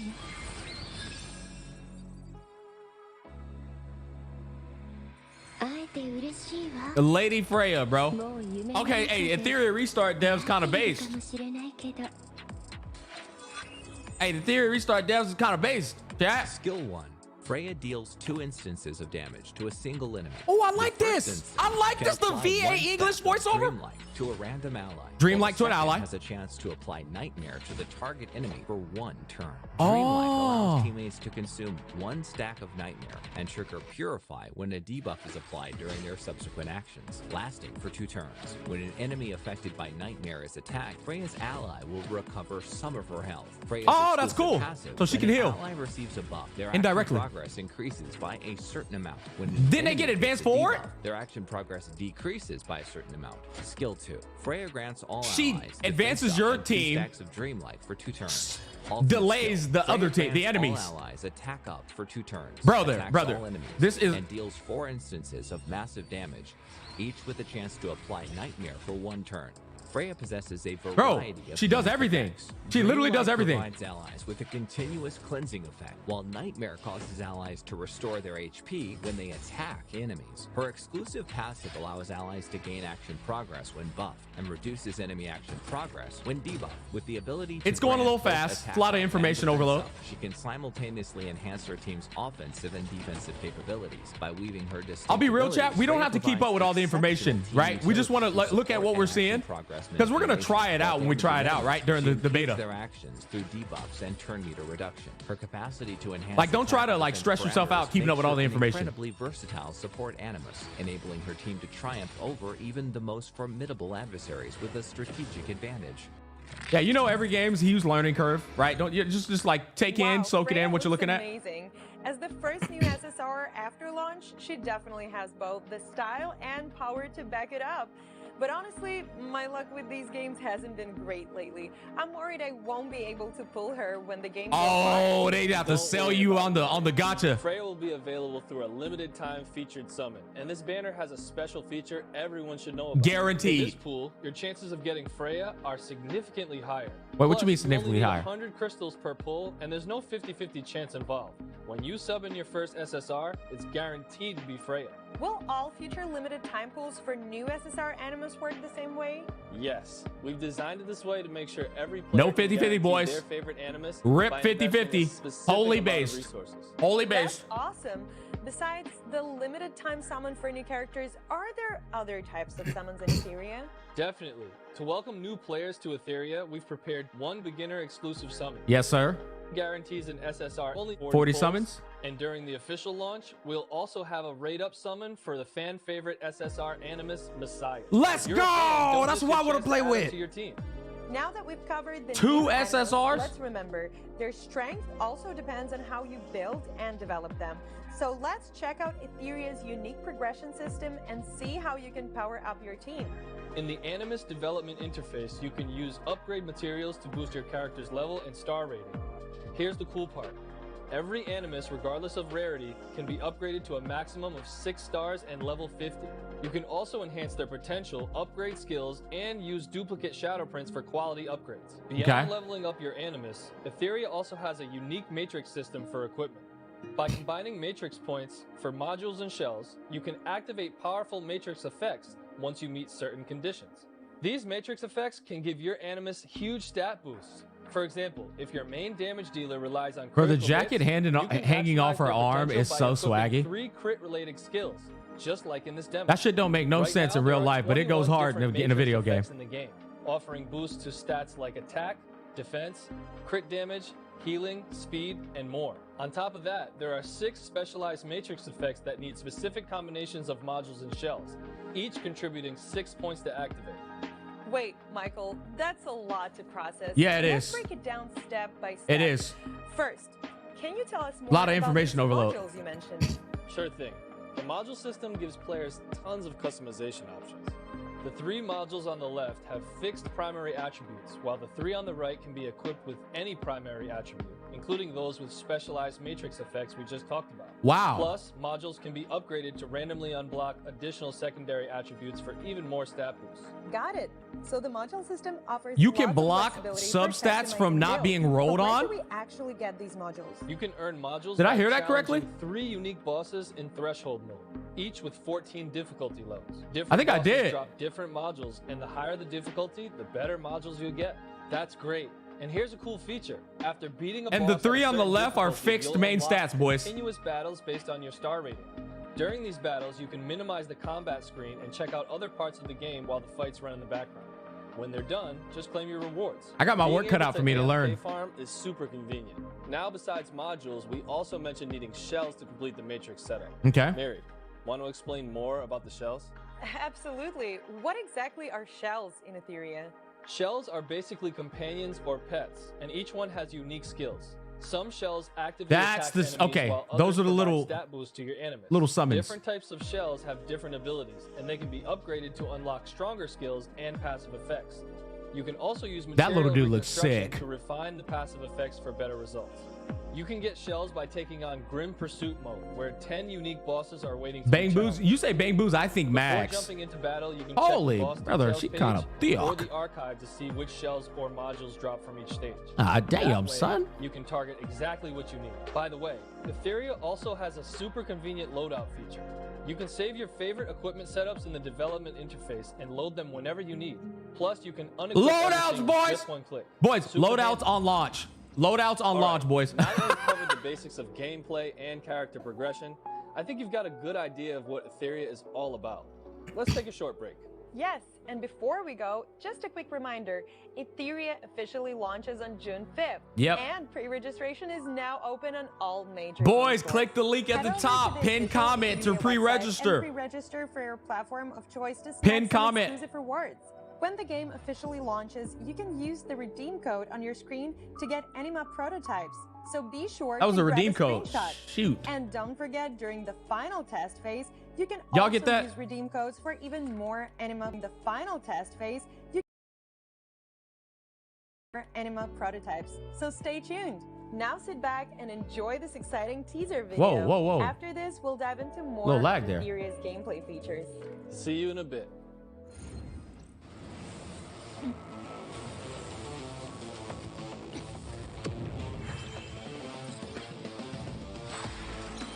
Yeah, bro, Freya's broken, man.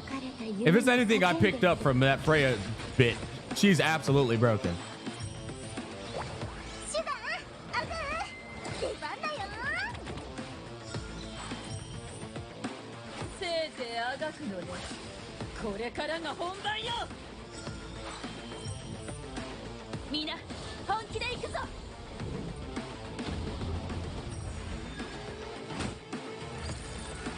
Hold up. They're showing some people I ain't seen yet. That boy Saturday.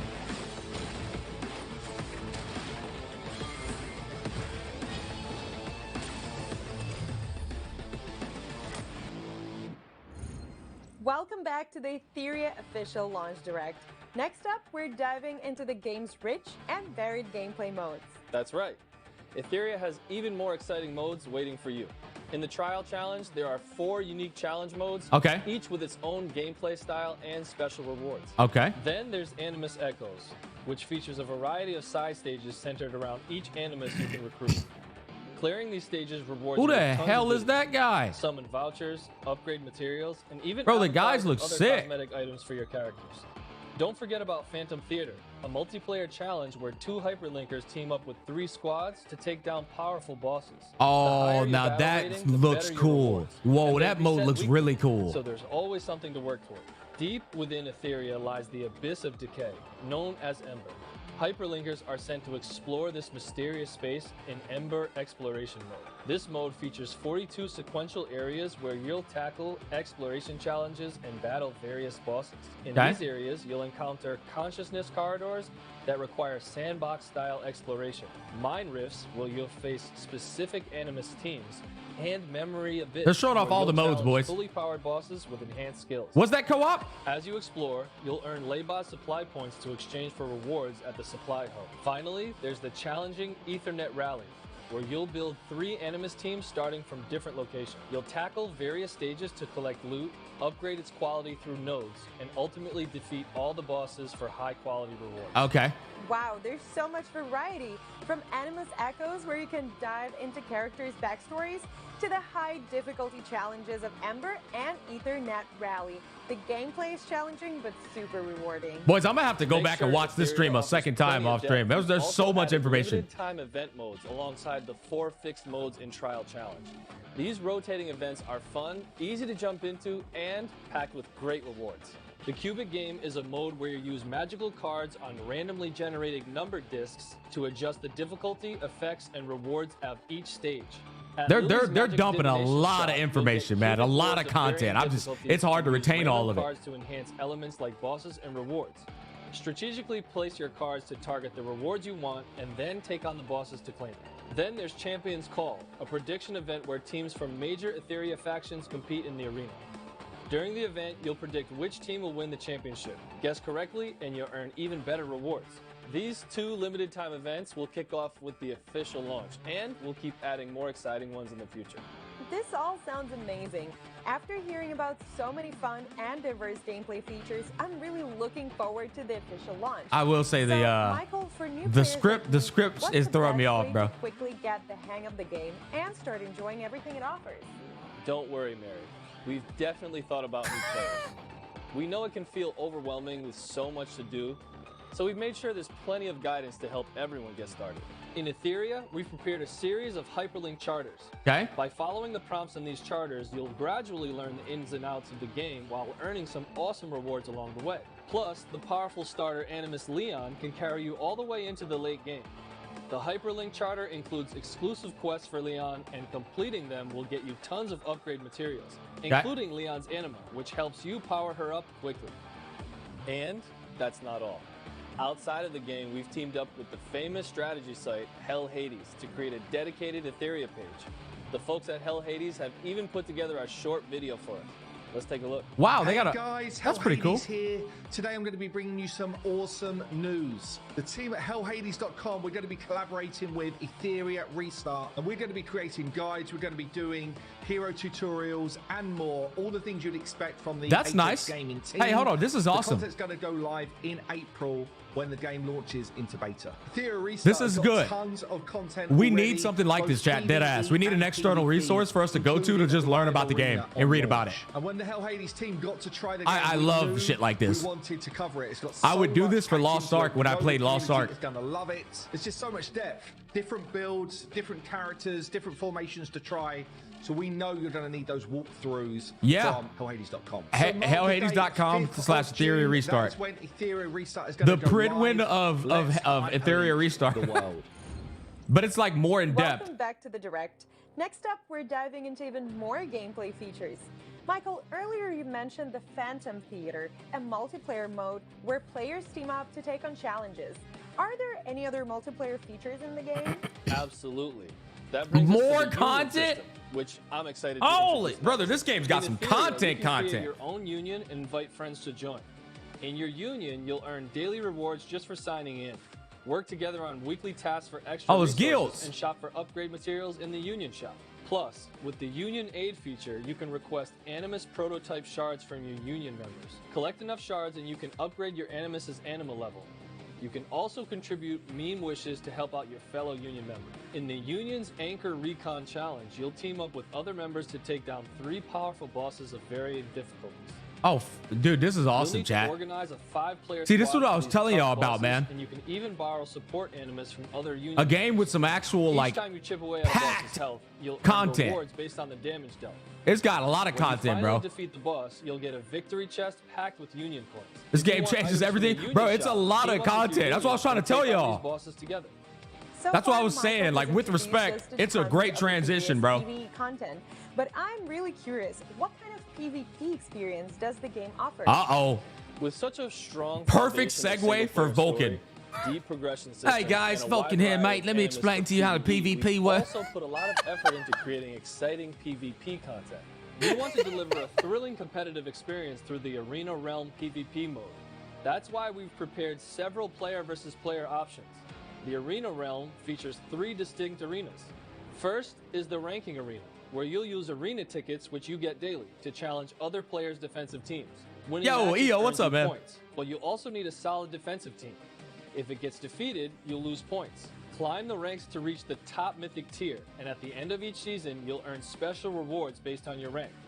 Reach Mythic and you'll even unlock a cool arena nameplate frame. The first mode is all about challenging other players' defensive teams. So, does the second PvP mode involve real-time battles against other players? Yep. You got it. It does. The Summit Arena is a real-time RTA PvP. mode There it where you is, face boys. off against other There it hyperlinkers is. in live battle. Real-time And, PvP. Yes, it supports global cross-server matchmaking. In Summit Arena, once you're matched with an opponent, you'll take turns selecting Animus for your team. During this phase, neither side can pick the same character. After both sides have chosen 5 Animus, you'll get to ban one of your opponent's picks. Hey, The strategic battle begins mods on right Twitch, from the selection Solaris phase. Sun, time that guy You'll out need to for outthink your opponent 48 to hours. secure victory. He's Summit in here Arena doom posting. also offers rank up rewards, including unique avatar frames for reaching certain tiers. At the end of the season, you'll earn special rewards based on your final ranking. Summit Arena really takes Etheria's PvP intensity to the next level. But you mentioned there are 3 different arenas. I can't even imagine what other PvP modes the dev team has in store. The third arena is called the Fearless Arena. Bro, which they got features an another official PvP light mode? Esports mode. Here you can quickly match with 8 hyperlinkers to compete in a Fearless Cup event. The event runs every Saturday and Sunday, and you can participate as many times as you want during that period. 8 players compete, advancing round by round until a champion emerges. The prize, decisive star emblems, can be exchanged for rewards in the arena shop. Honest including opinions aren't exclusive welcome in hyperlinker sponsored streams. outfits You got and one chopper warning. skins. Do that It's passive aggressive amazing shit to see a again, you're mini out of here. tournament built right into the game. I can't wait to jump into the test and start battling other players online. And that's not all. We're putting the finishing touches on a GVG mode called United Front. This mode will launch after the official release on June 5th. Okay. So stay tuned to all our social channels for more details. In our last test, top players from around the world competed in the FCI Fusion Cup Invitational. After some intense battles, a champion was crowned, and players saw the incredible variety of team compositions and strategies that RTA gameplay offers. So, after the official launch, can we expect more exciting tournament? Absolutely. Player Tournament. feedback and the demand for competitive major focus for us. When's this In the game come future, out? Etheria Looks pretty cool. will Not gonna lie. provide a June global 5th. stage for competitive I'm gonna be play. honest. I'm thrilled to I'm announce actually the overwhelmed Etheria with the amount of World information I got. Summit, the ultimate Admittedly, global like tournament I for need to go Etheria back fans. and just like Let's check soak out all this this short shit in. trailer. I'm a bit overwhelmed. This is like a lot of goddamn information.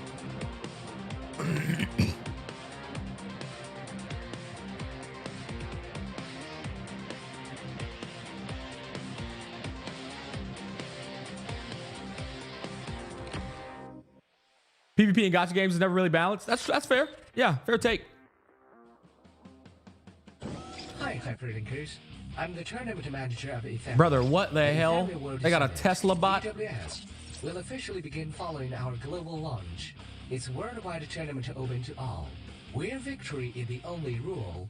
and With every 100% reward banners and all the content in goes PvP, this to game rise might just to the pop top. off like crazy and Our could impact the first genre a global lot. invitation is Well, about if to you want kick my off honest opinion, during the upcoming final test in May. gacha All games players like will be this eligible to usually are register very good, after the but if official they launch don't in like June. have a great The launch, top 128 or if people don't players like the way the will characters receive look, there's little official things like that that can to still compete in impact the its global actual invitational. performance.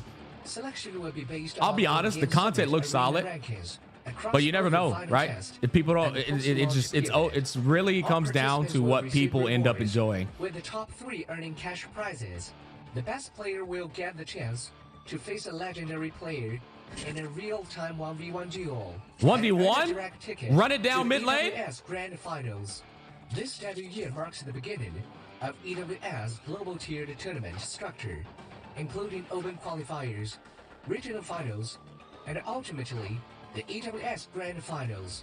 To deliver the most compelling competition, players will be selected based on both performance and potential.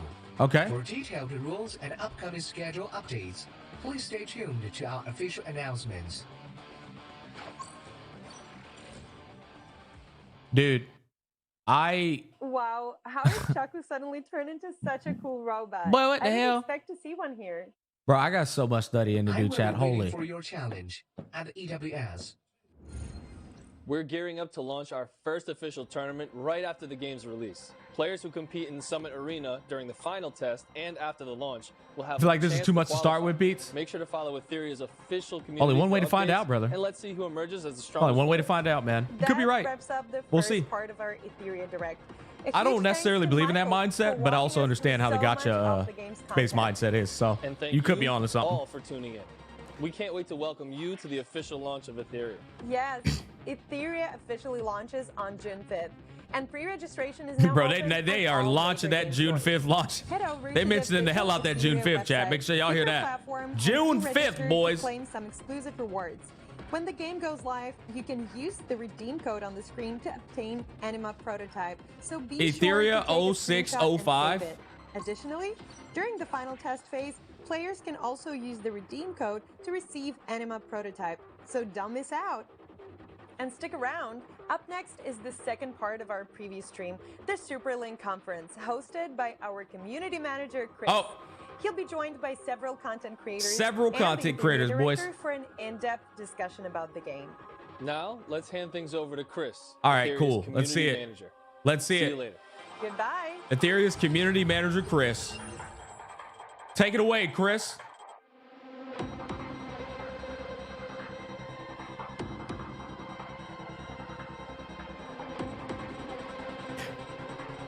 Yeah, so based off what I'm looking at here, chat, to be completely honest, the game's polish doesn't look as crisp as a Hoyo polish. Just being completely honest, sponsor or not. But it looks like it has way more content than a Hoyo game. Community manager for Etheria. I want to give a big thanks to Mary and Michael for giving us such a detailed introduction to Etheria for our viewers. I'm here with the game director and three amazing content creators, Zoxus, Sean B, and The Volkan, game to discuss some director? big topics you guys are most excited about. Bro, the Before we game start, director let's is get some hella based. introductions, starting with Jack. Hello Hyperlinkers, this is Jack, the game director of Etheria. The whole team have been working on this project for more than 3 years, and we are so excited we are about to launch. So hope you enjoy tonight's show. What's up, everyone? I'm Zox. I've been basically, covering every single beta that this game has had, bringing you guys tier lists, not only from global, but also from the CN side. So yeah, I'm just really hyped to see all the things that you guys are going to be able to experience. Hi everyone, I'm Sean B. I've been making content for turn-based RPG for many years now, and I came across Etheria recently, and I am blown away by how good the game looks, and I'm so excited to try the game out in the official launch later this year. Hey guys, I'm Vulcan. I've been creating content for 5 to 7 years now. I really love turn-based games. It's a genre I W been Vulcan, really chat. fond of, W especially Vulcan. the ones where you got some competitiveness in it. In the last beta, for Go Etheria, ahead I and mention managed to PvP. finish rank 1 in arena, so it's safe to say I tried pretty hard in that beta, and I've been hanging out for the release since then. So definitely looking forward to the release of the game. Welcome, Vulcan everybody. PvP, mate. First, I want to hear your thoughts. So after watching this new live stream, what stood out to you guys the most, and what are you most curious about? With Jack here, I feel like it's the perfect chance to ask. Well, thanks, Chris. I guess I'll go first. So I've been basically, like I mentioned before, covering Etheria since the very beginning. Bro, why does Chris basically look looking like for new Damon character from reveals, Vampire making Diaries' videos little on, brother? Like anything, basically a new unit, and anything that basically is fresh coming into the game. With that being said, I'm actually really curious. Since it's been about 2 months since the beta, and really honestly since we had the test, we've seen a bunch of brand new characters come in that beta. How did the Etheria dev team manage to design and build so many new heroes in such a short time? Could you share a bit of your character design philosophy? Yeah, sure. Of course, first thanks Dux for supporting Etheria for the Bro, long this director time. is based. And we are a big fan of your channel, and you make really great content. And back to your question. So because we are a strategy turn-based RPG, so the character is really a fundamental pillar of our game. So our first goal Fundamental is to pillar? create as much as characters with diverse and identity. So we put a lot of resource and in this aspect.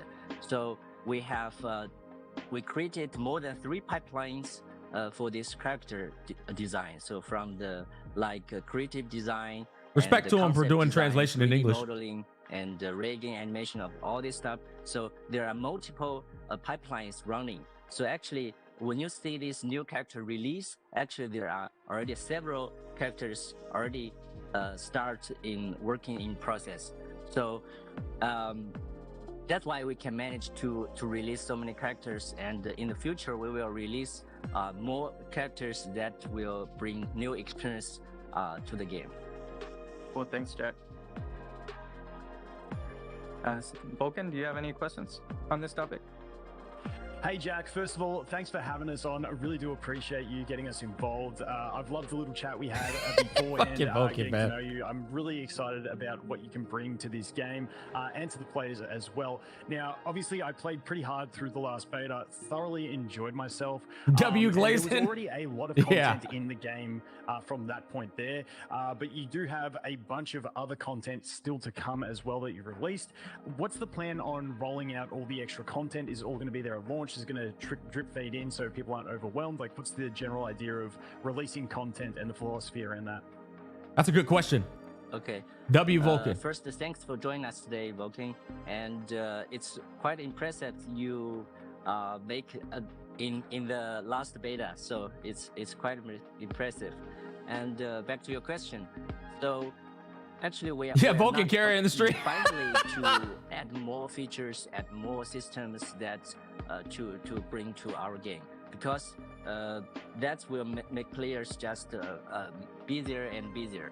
But because we are a strategy turn-based game, so create more diverse of the builds and the strategy and the different game experience is our goal. So you can see from our game, we divide our system into 3 parts.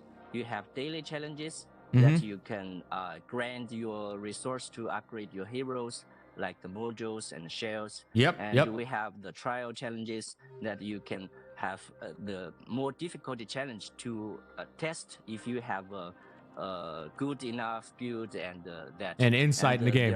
The third part is events. Events, when we add more new events, it's just to create new experience and with different experience and different gameplay.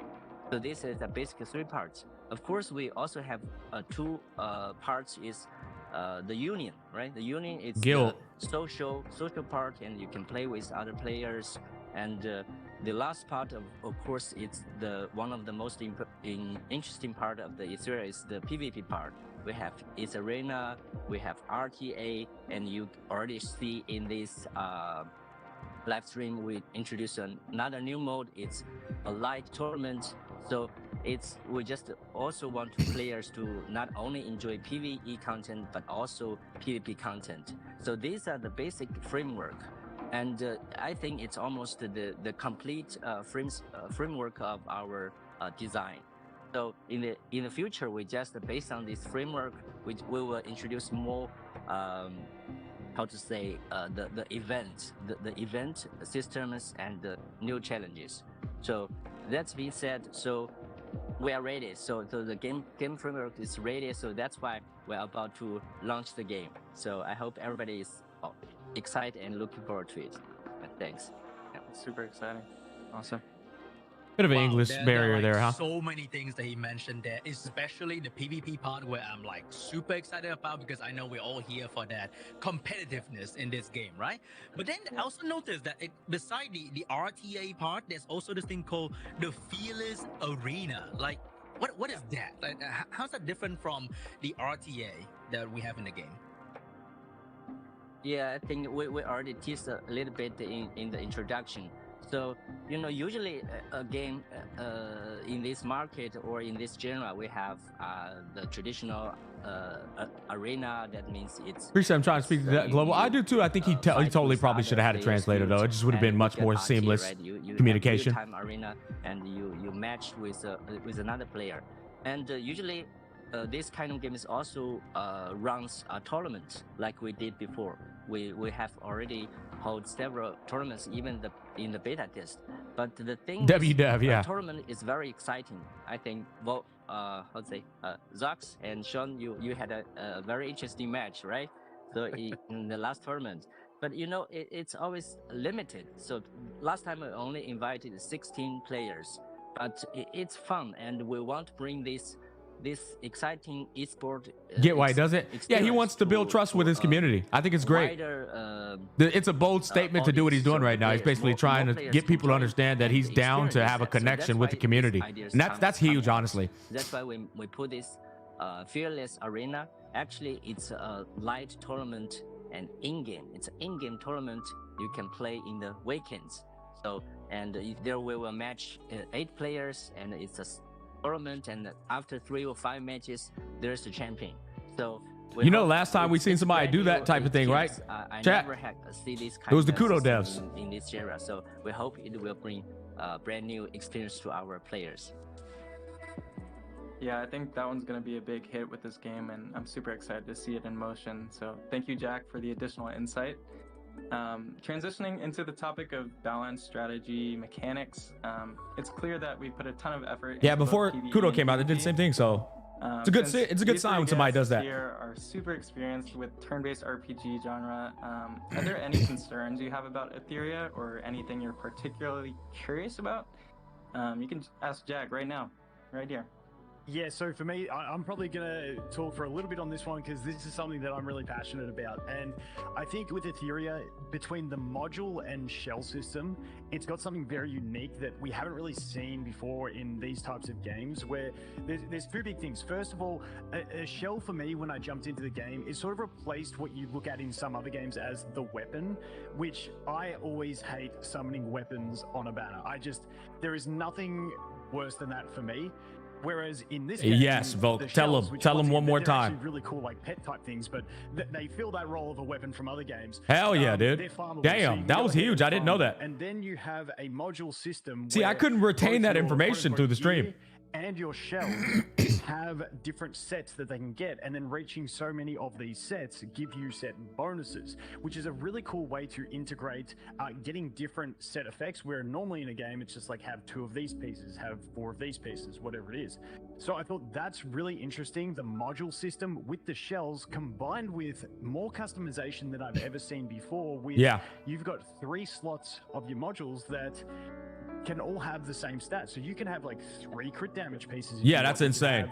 3 HP pieces if you want to go super I'm glad he's mentioning that, because I was trying to say there's a lot of things where was I understanding that correctly, and he's confirming I was. What I'm used to seeing, and I just want to hear from you, like why you went with that path and what was the philosophy behind it. Yeah, that's really a good question. I think also this design, this gear system, and we call it matrix system, because with the matrix you put shell and the module together to get these matrix points to have a fully built, of course, with your animals, your character.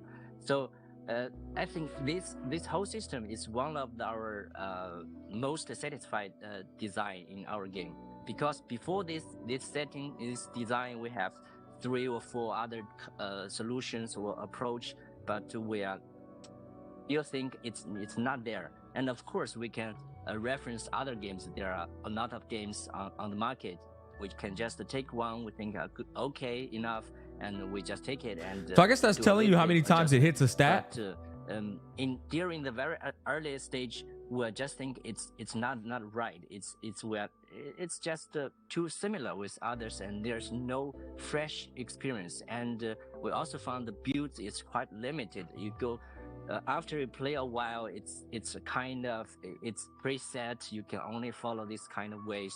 So we think about how could we improve this thing, because back to our goal. Our goal is to want to create a diverse and so the rich combinations or builds of this strategy. The player, even the play style of the players, they can choose their own way.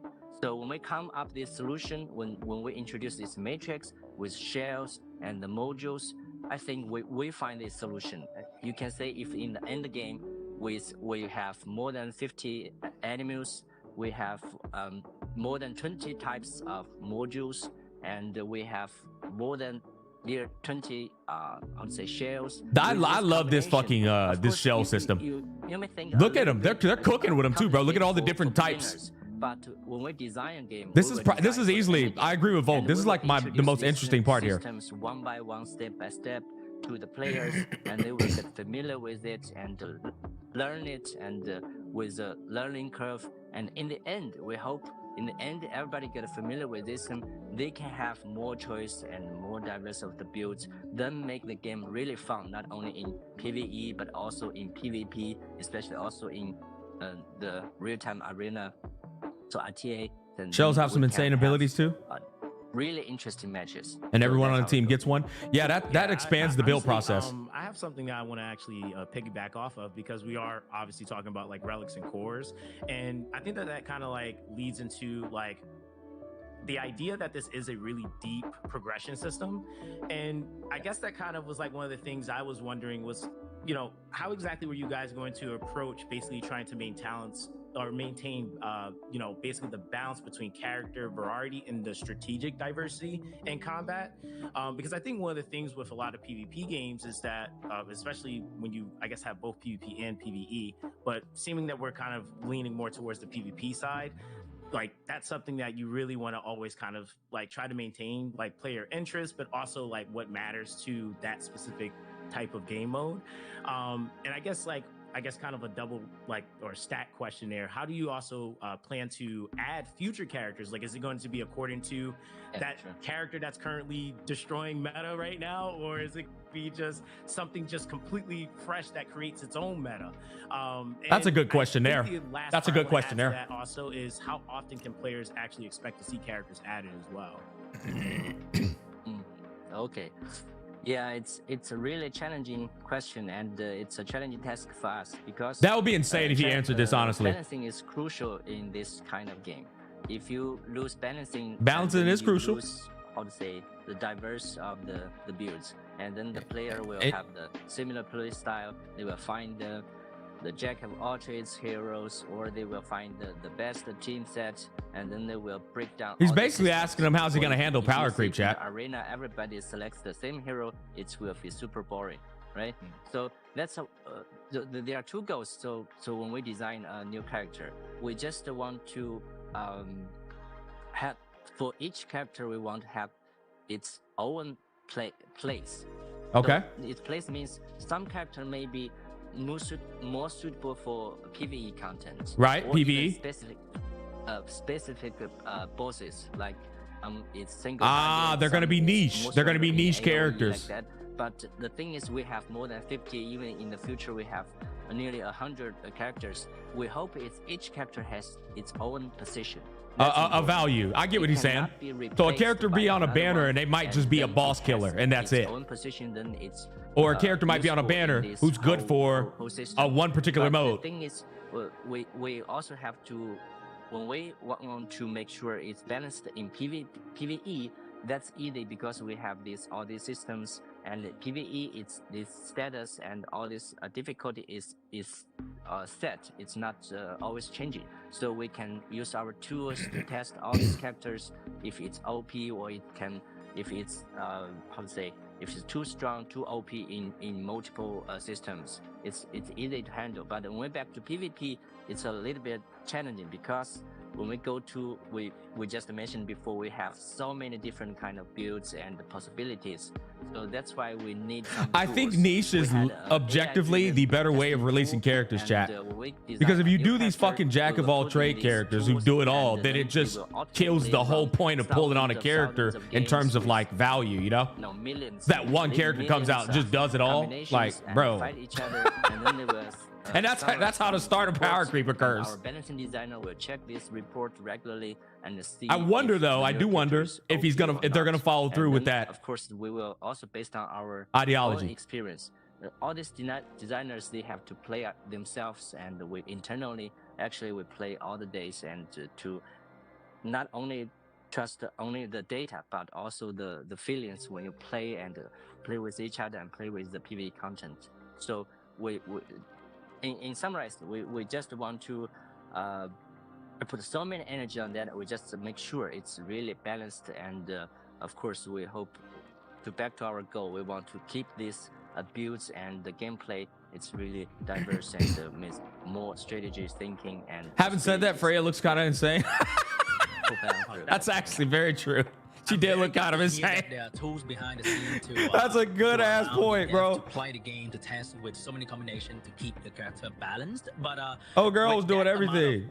Game content, and also in the future we're releasing so many new characters all the time. How do you make sure that all these characters will stay relevant throughout the time? Because in game like good this, question. we know that How do they stay relevant? Get stronger and stronger and stronger. Yep. All characters stay irrelevant. Yeah. So is there a plan for balance patches or just adjustment to? I mean, he kind of asked the same thing Zoxa asked, but he was way more direct about it. He was way more articulate about it. I think what you mentioned, it's power creep question again. Is doing right. So we see a lot of games when they release a new character, it's the must-have, and you have to, because it's a throw them under the bus. Throw them under the bus. Just say their name. It's business. We understand, but we think a little bit different, because in our system we are not only PvE game. We have PvP. If we do this way, it's really hard. It's a really huge pressure for the players. They have to purchase, they have to chase the new characters every single time. I think even we are players. Chat, this guy has my respect. I'm serious. So bro is straight up taking the questions on. Is we create a cycle. It's a cycle means it's a counter cycle with different builds. So it can't say, oh, this build it's the best and you must have. You can choose your own play style. Like we said, if you want to play really tanky, you don't need to chase the speed, right? You don't have to the first speed, and even there's a first. Bro, is PvP in the question? Because your play style is tanky. You just need more HP and even like that. And another thing is, we want not only this SSR or feature banner heroes is the most powerful. You can say from the last betas, a lot of SRs, even in these tournaments, a lot of SRs are very useful, I would say. He's basically talking about their 4 stars. They create a build, even some SRs are the key roles for this build. So in this way, we want to get less pressures for players. They are easy to create build they want. That's why I tell people all the time, 4-star characters being very valuable is very fucking important. And then even in it shouldn't always be 5-star better than 4-star. It should be 4-star niches will fulfill roles. It's not simple, stronger the best. No, it's a counter circle. So we have different team development that counter each other. So I think that's our design philosophy, and so no worry about the how to say, the unbalance of the new heroes. But of course, bring new heroes is always our goal. As I said, we want to just the new hero or new characters. It's just new experience or new builds. It's not that stronger. It's new. It's different. So I think that's our way.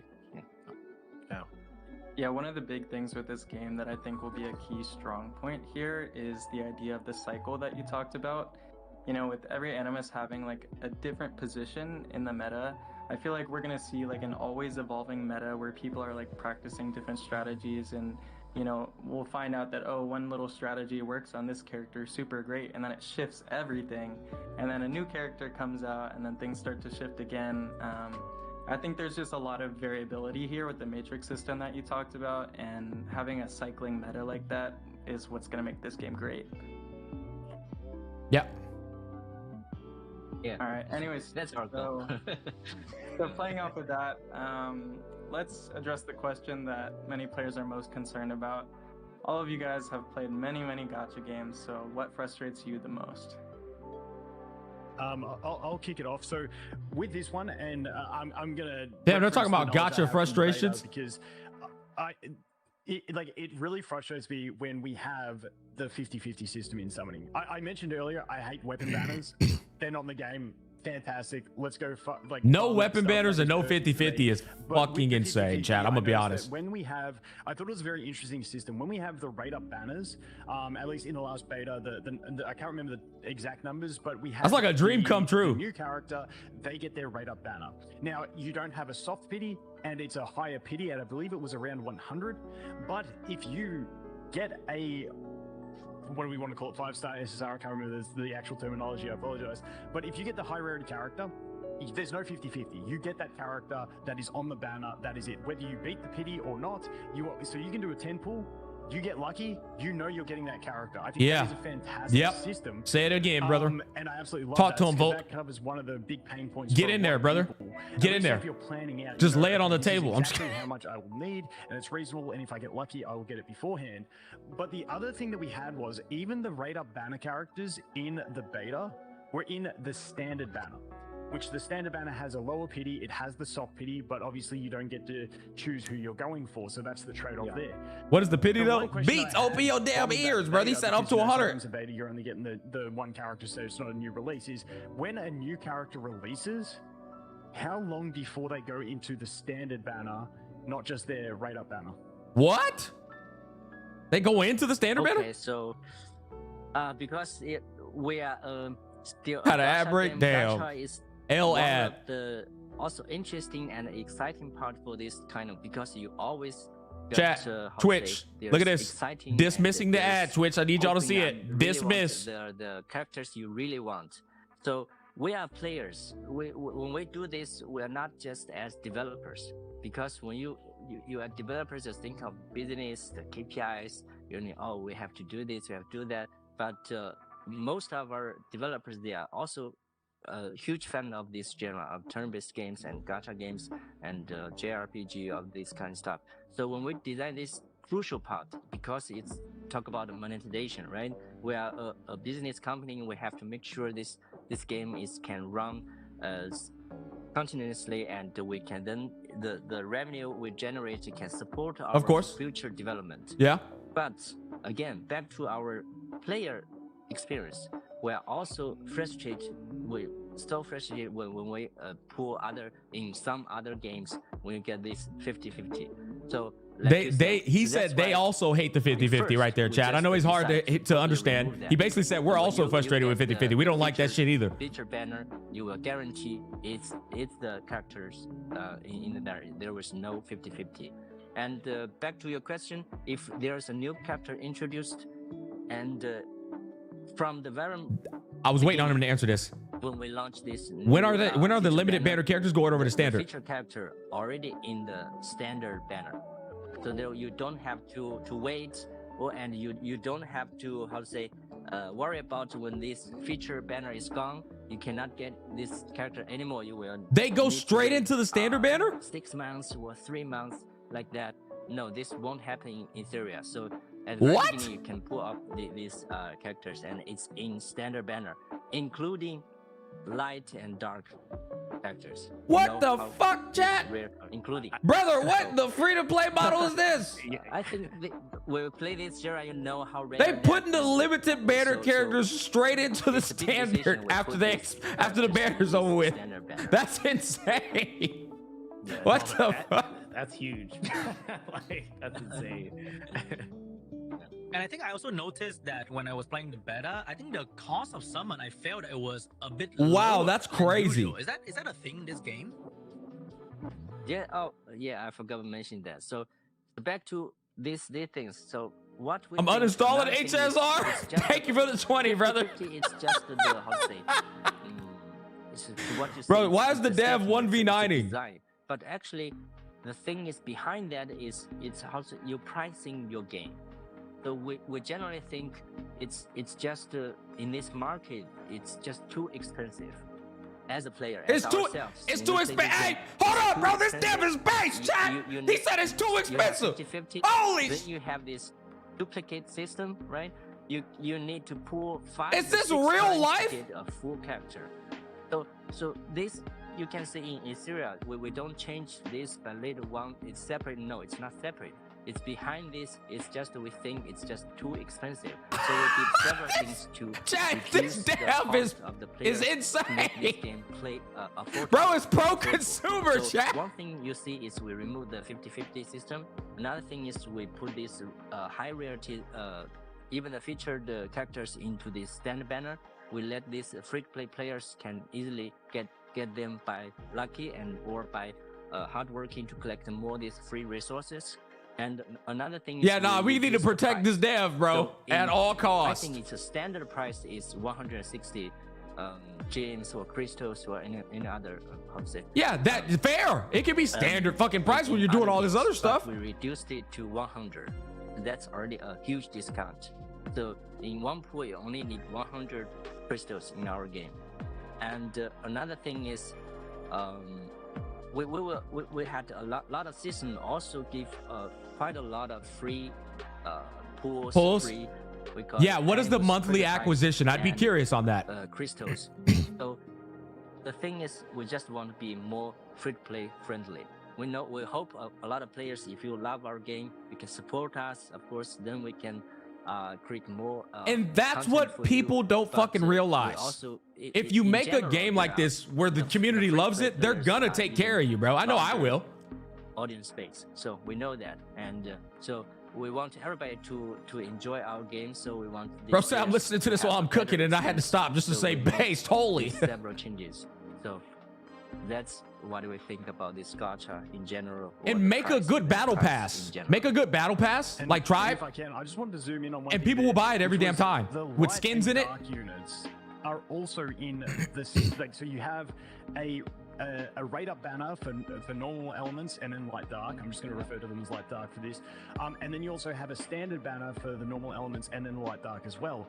But you can still get those light dark units from the standard element standard banner, which I couldn't believe it when I got my Lily in the beta from that banner, because that is like, that's a massive thing. Like, you don't see that with light dark units typically in these style of games. Yeah. And on top of that, like I'm guessing he's referencing an Epic 7 reference right there. My strategy I don't know. I never played the game. The free-to-play Sweatlord.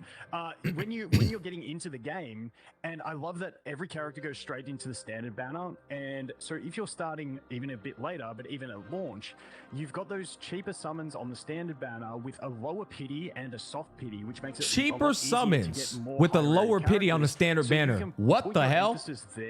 I missed that part. And then start targeting lower pity, cheaper on the summons. A standard banner. Everyone going straight in. Even if you start a bit later, you still have that. Imagine how excited it is to chat. Characters from just using that standard banner. So I think the playoff between the standard. I want to let him cook. Really strong thing, even for the longevity of new players coming in. Yeah, imagine how exciting it is, chat, when a year goes by and there's 50 fucking characters in standard banner and you actually pull a wicked one. The thing is very how to say, the dupe system, right? Yeah, the dupes. So in Etheria, you only need one and 5 is different. You need 5. Chat, this is another base dev moment. Expensive. They said the dupes are almost like useless. You get unlock the full mechanics. Listen to them. Full mechanics unlocked on dupes. Upgrade resource to. They don't put like extra mechanics inside of dupes, chat. The mechanics of the skills, it's already there. You only get one. It's enough. I think that's also a big decision, but we hope. No, it's huge. It's huge. Absolutely. For players in general. None of this fucking, if you get her E1, the bitch can disappear behind you and do an extra attack. Like this, you can get this character, but if you want to play them the way they were intended to be played, you need to actually get 3 copies of them and their weapon, and it's just not feasible. When I looked at the duping system on my first stream when I played Etheria, I was like, no way, these are just very simple stat increases. So there is a benefit to it, but it's not like a benefit that changes the gameplay that you're going to experience with that character. Me and Volk talked about this in the past before. That's insane. And I'm sorry, but I'm just on a rant here, so I'm going to keep going. The other thing that you mentioned was one of the biggest things is the no more leveling up fodder characters to feed to increase your star rankings of your characters. Like, that is a big thing, because often in these style of games, half the time you spend is just repeating campaign stages just to level up that fodder, which has its purpose, but it's a bit tedious. You feel bad if I go free to play now? Yeah, but don't, because at the end of the day, people that want to spin are going to spin. Keep upgrading your characters are given through events, in-game systems, the quote-unquote tower mode, all that sort of stuff. That's where you can get all those things, and it came at a pretty decent rate. You can also somewhat farm them in the experience stage if you want to as well, and then use them to fuse up as well. See, what that dev should have done, he should have hired professional yappers. But in general, the income felt pretty good of them. He hired Vulcan. That's one professional yapper. When you're actually spending your stamina in game, it's always going to be something exciting. Either you're going for modules or you're going for shells. And for me, when I play these style of gacha games, that's almost as fun as summoning a character, is seeing if I got that, you know, that god tier piece of gear with the 4 optimal substats, you know, and stuff like that. So I think it just makes the general daily gameplay a lot more exciting, because that leveling up in the campaign stages is now sort of removed from the game. Yeah. Yeah. This I want to add 2 more sentences, because I think this is the duplicate system. Yo, that dev is locked in, bro. You don't have to have this feed other characters to other characters. This kind of setting is actually from the community, because they talk about and give us feedback times to times. Oh, you shouldn't do this. You shouldn't do this, because a lot of people are talking about this. We think we really take it serious, and it's really the painful experience when they play other games. So as a game release in 2025, so I think the thing is we want to create just a better experience. So we hear from the community and we make these 2 changes. And we think it's, even for ourselves, it's much easier, because we also play that. It's really a long time just leveling up these other characters. It's not fun. It's just not fun, right? So he's basically saying they made it way easier for you to develop your whole fucking account. To sum that up, the whole community, the players who support us by dumping characters inside of characters. We hope in the future when we release the like lesser, the like useless ones. We have our community manager here, and in our community you can also give all these feedbacks, and we will listen to you and take your suggestions seriously, and we hope to improve the game together. W live stream. Yeah, I that this last part was pretty good. A great experience for new players. Like as we talked about, like when you're introducing a game to your friends that you're already like a year or 2 deep in, and like you're like, oh, they don't have all the characters, they can't do anything. I just think it's going to be a great opportunity to build a long-lasting like core community, both of free players and paid players. And you know, for competitiveness and all these tournaments coming up, I think that's going to be the key highlight here. And just having a core community that we can build and grow like that is going to be huge for this game. And I'm super excited. Cool. Well, thank you guys so much. We really appreciate your time. There's been so many great questions going on, and thank you, Jack, for being so transparent I saw that edit. about everything. We're all super excited. So just letting you all know, Etheria will launch officially on June 5th. Make sure to pre-register for the official launch, and that'll be live across all major game stores. You can access the official Etheria website to pre-register on whatever platform you prefer, and you'll have access to some unique rewards and some codes on top of that when you register. So there's a lot waiting for you guys. Just make sure you stay tuned to the website and our social media pages. So goodbye, everyone. Thank you so much for your time. It was really fun talking with you guys. W-dub, man. That dude was hella bass, chat. Yeah, that dude was hella bass.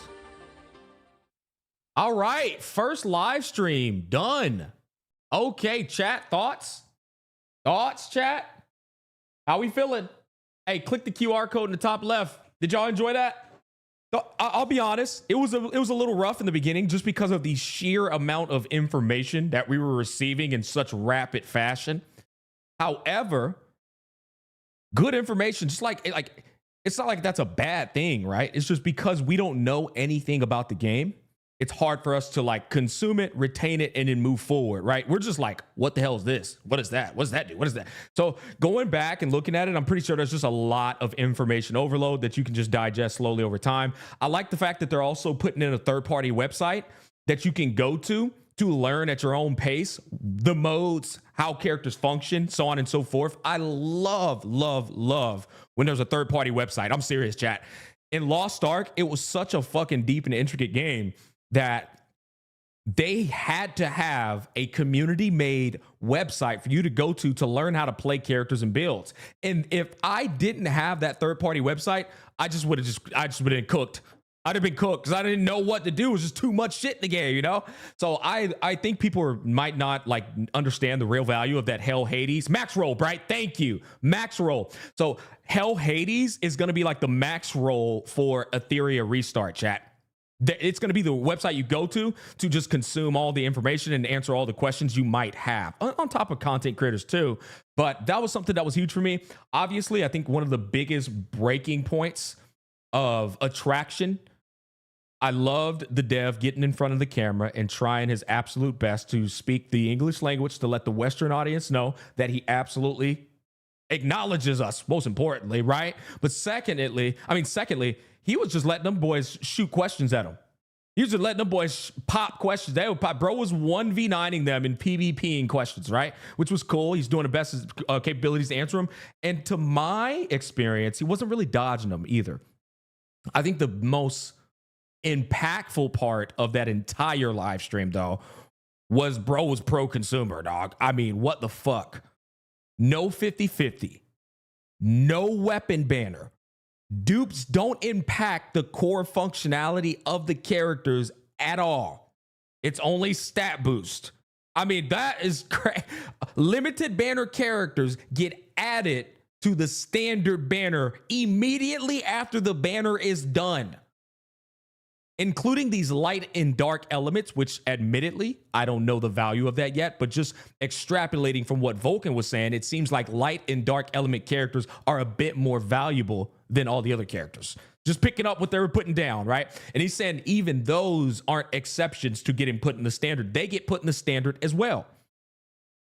And then he said, to develop your account, and I was trying to pick up his broken English. He said to develop your account, chat, one of the struggles in a lot of other gacha games is you just don't have the resources. And if I remember correctly, he was saying that a part of feeding the lesser valued characters into the characters, it can expedite that process and pretty much allow you to develop the entirety of your account so that you don't have like level 1 fucking characters just sitting there collecting mint and dust over time. You know? Correct me if I'm wrong. That is enough for me to give the game a chance. Yes, this stream is sponsored. Absolutely. Fuck the sponsor. All of that, I support those games. That's why I play Black Beacon on my phone 20 minutes a day. That's why I play Tribe 9. That's why I'm going to play this fucking game. Why? Because they're going in a direction that is more consumer friendly, that respects the fucking consumer. They're going in the right direction, not the wrong direction in terms of predatory practices, right? And so it's like, I want to advocate these games, chat. I need y'all to hear me out. I want to advocate these games more because they're making the space less predatory, not more. They're not fucking expanding the business and how it functions and making it a more shit space. They're making it a better, more free-to-play friendly gacha space. And that's why I want these to be advocated and supported more. That's all I'm trying to say, you know? And it's not like you have to go in the game and spend money, chat, but you can go in, check it out, see if you like it. And at the end of the day, if you don't like what you're experiencing, then you just fucking say, hey, man, I gave it a shot. Best of luck to you guys, but I'm good. Yeah, it's just not for me, right? And that's all you can do. That's literally all you can do. But what I will say, chat, is that dev, bro showed me it's worth giving him a shot. And that's the same type of, I'm not going to say integrity, but he definitely showed me he had some integrity. That's the same kind of upfront, I will address it straight on that I saw in the Kudo devs before Wuthering Waves even came out. Y'all remember that, right? When Dong came onto the camera, he was interviewing them, and then he was just letting Rexlin and them shoot questions at him, and he was just answering them hoes. It was just like, yes, that's what I likes to see, bro. None of this whole I'm gonna avoid and duck and dodge all the the questions the community and the consumers want to know about. It was impressive. I like that. But like I said, the latter half, or I'm sorry, the first half of the stream, information overload. I didn't really know what the fuck I was looking at. I'm gonna be honest. If you want me to scrutinize, just because there's people in this chat that are skeptical or pessimistic because this is a sponsored video, I'll straight up keep it a stack with you, chat. The graphics of the game aren't polished and refined as a Hoyo game. That's obvious. That's obvious, right? But graphics aren't everything for me. I like the model of the game. I like the gameplay. I like the modes. I like the sheer amount of content that they have. They can improve graphics over time. You know, you can get a graphic overhaul as time progresses on when they get the funds necessary, maybe. But like, fuck the graphics, bro. I liked everything else I saw. I did. I liked everything else I saw. It could do a bit more polish on the user interface. It could do a bit more polish on the graphics. But other than that, bro, I liked everything else. Everything else looked pretty damn good. I don't know about y'all. You know, I actually like those characters' gameplay. Yeah. Real question. Can we goon? Brother Freya? Did you see them? Did you see those knockers on Freya? Hell yeah, you're gooning. You know what I mean? Yeah. Bucko, hoping PvP would go insane. Is that Vulcan's side account? And they have not only a skip button, but with fast forward. Yeah. It's about fluidity and mechanic. Yeah, absolutely. Yes, sir. Chat, do y'all have any questions or like talking points that you guys want to address? Do y'all have any talking points at all that y'all want to address? Remember, the QR code is in the top left-hand corner if you guys want to download the game, okay? But now's the time. If y'all want to ask anything, if you feel like I left out something, you know? Oh, I guess one more talking point is he was talking about how their style of releasing the limited banner characters is they want to release limited banner characters that fulfill particular niches. Right. And they're also dropping them rapid fashion. So you're going to be getting a lot of limited banner characters, but it's not like they're just power creeping one another. They're more so fulfilling different niches, different modes. And so you can decide for yourself on whether you want to pick that character up to do a particular mode or excel at a particular mode with that character or not. Which, once again, because their model is much more free-to-play friendly, there has to be a way for them to monetize their game so that they're bringing in an adequate bag, right? And so although niche characters will definitely incentivize people to want to pull more, they also made it seem like, and this is something we're going to have to wait to see for when the game actually launches and we get our hands on it. They also made it seem like the game is balanced around not just its 5 stars or its SSRs, I guess would be the correct terminology, but it's also balanced around its SRs, which I think is a 4-star equivalent. And so that guy, straight from the horse's mouth, he said that the 4-star characters aren't just going to be like inferior. They're going to fulfill a niche on your team development where they're actually going to be needed on particular modes and, you know, so on and so forth. So we'll see what happens there. But if they can tackle the 4-star value and make it not just inferior to 5-star, I think you've got a solid game in terms of balance on your hands. If the story cinema, I might actually main this game along with Wuwa. We'll see what happens. I'm going to keep it a buck though, Taki. The story just seems like your typical gacha story for me. In terms of the overview that they explained, it didn't blow me away. You know, we'll see what happens. But sci-fi, you know, civilization's about to collapse. Like it didn't blow my socks off. I'll be honest with you there. Also, actual good male character design. True. Good male character design. But let's be honest, boys, in this space, y'all know people want their women, but they had some hot women too. So I like that. They had a bit of a mixture of both. I do not give a single fork about this game's story with the action. Same. That's actually a good point, EO. I'm with EO on that, chat.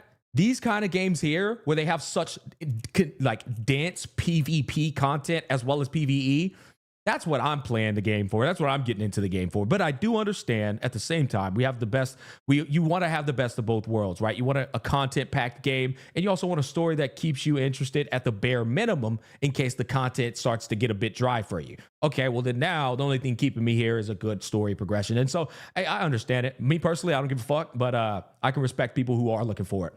I just worry trying to get one specific character is going to be hard a year down the road if there's 50 characters in a standard pool. Too many rifts. You got to come on though. You got to be rational here. You don't even have that as an option in other games, buddy. You just complained about something that is an evolution of gacha concept, right? You just got a better version. You don't even have that as an option in other games. It's just, come on now. You know what I mean? I guess that does lead me into a question though. Are they still going to do reruns of characters, or are the characters never getting reruns once they come out? Because now you just brought me into a whole new question there. That's interesting. Are reruns a thing? Will they be a thing? Huh. They'll implement reruns for sure. Just like Nikkei, there won't be. Probably no rerun if they're on that. Yeah, that just came to my head. Interesting. Yeah. Okay, well, chat, I had a wonderful stream. I'm coming back Okay. What I have to do right now is I have a sponsor commitment that it's an integrated, right? I have to put it inside of a video and upload the video. The video I'm going to upload, chat. Listen, hold up, man. I know y'all doing the peace sign. Listen, chat, listen, hear me out. What I'm doing is I'm about to upload this video with the integrated placed inside, and then I'm coming back. I'm coming back, chat, okay? We're coming back, but it's going to be demon hours. I'm coming back at probably like 12. Like, I'm about to upload this video, go eat, hang out with my daughter and my girl before they go to bed, and I'm going to be back in about 2 hours from now. Okay? Be back in about 2 hours from now, chat. So, yeah, love y'all on Twitch. 489. Love all 489 of y'all. Love all 652 of y'all on YouTube. Thanks for hanging out with me, chat. I hope y'all had a good time, man. Seriously, I know I did. I'm glad you guys hung out with me. I'll be back in about 2 hours, chat, okay? Demon hours. Hey!